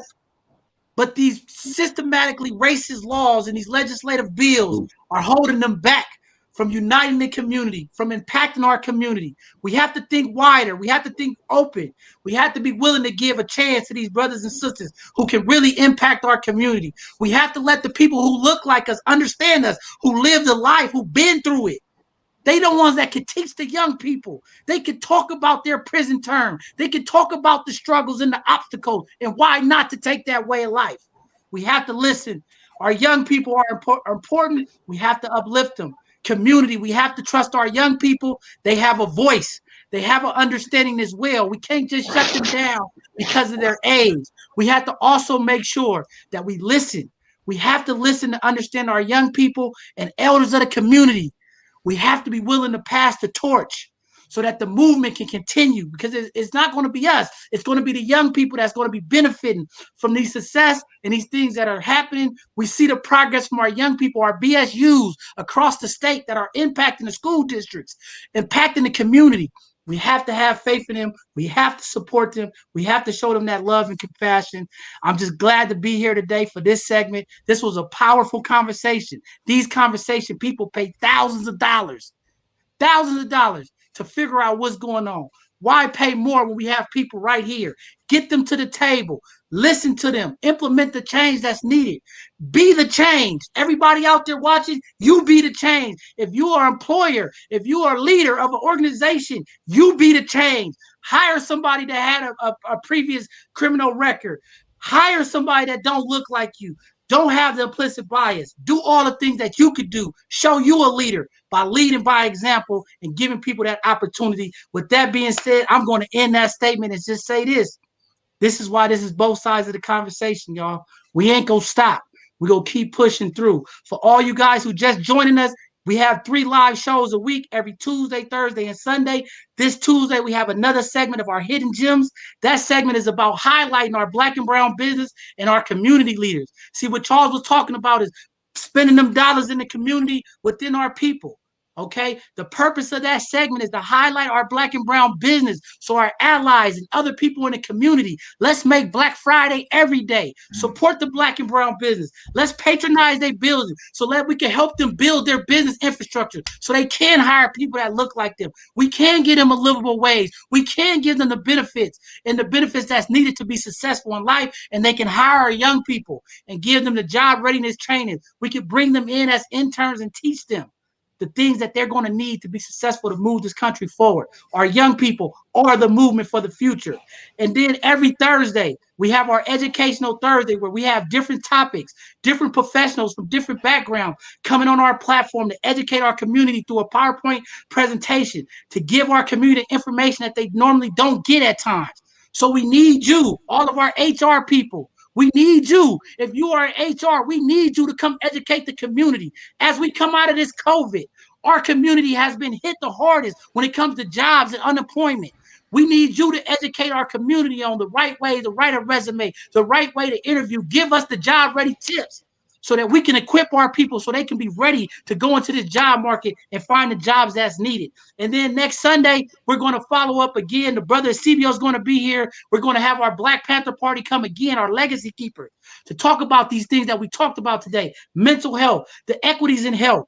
Powerful conversations. We're going to have a phenomenal panel of our Black Panther legacy keepers, and the CBO will be there as well to help lead that conversation. Looking forward to you guys. This is a blessing. It's been a blessing. Continue to support us. Donate to both sides of the conversation. Help support us to keep these platforms going. You know it costs money. We're not asking for a lot. Every little bit makes a difference. We want to continue to expand and grow this so that our community is impacted with information and conversations that's going to help us heal, help us get over the hump, get up the hill to the promised land of prosperity that everybody talks about. We need to make it look real. We need to make it look authentic, and it has to be that. So thank you again for tuning in today. What a phenomenal conversation. Thank you, Brother Terrence. Thank you, Brother Adam, Charles, Exebio, Gilbert, Taneesh, all of you guys. This was a powerful conversation. If you didn't feel this conversation, there's something wrong. We got to talk to your spirit. We got to raise your level of consciousness up. Because if you didn't hear the brother Adam and Charles talk about the slave labor, 10 cents an hour when they made almost millions of dollars for a company, and if you don't think that's wrong, something's wrong with you. We're going to continue this fight. Thank you, my brother Terrence and Gilbert, for time done fighting for this bill to get people records not expunged, cleanly wiped off so that they get the fair opportunities in employment and the other prosperity things that they would like to do with their life. Like this brother, we could get them in the classroom. We don't need these backgrounds holding them up from really impacting our community. This is real community. This is love community. This is what we believe in. You can't lead the community if you don't feed the community with information, food, and love. And that's what you guys got today here at both sides of the conversation. So thank you. With that being said, we're going to end today live, and we'll see you guys on Tuesday. Respect and love and peace and humanity to all y'all. We love y'all. See you on Tuesday. Love y'all.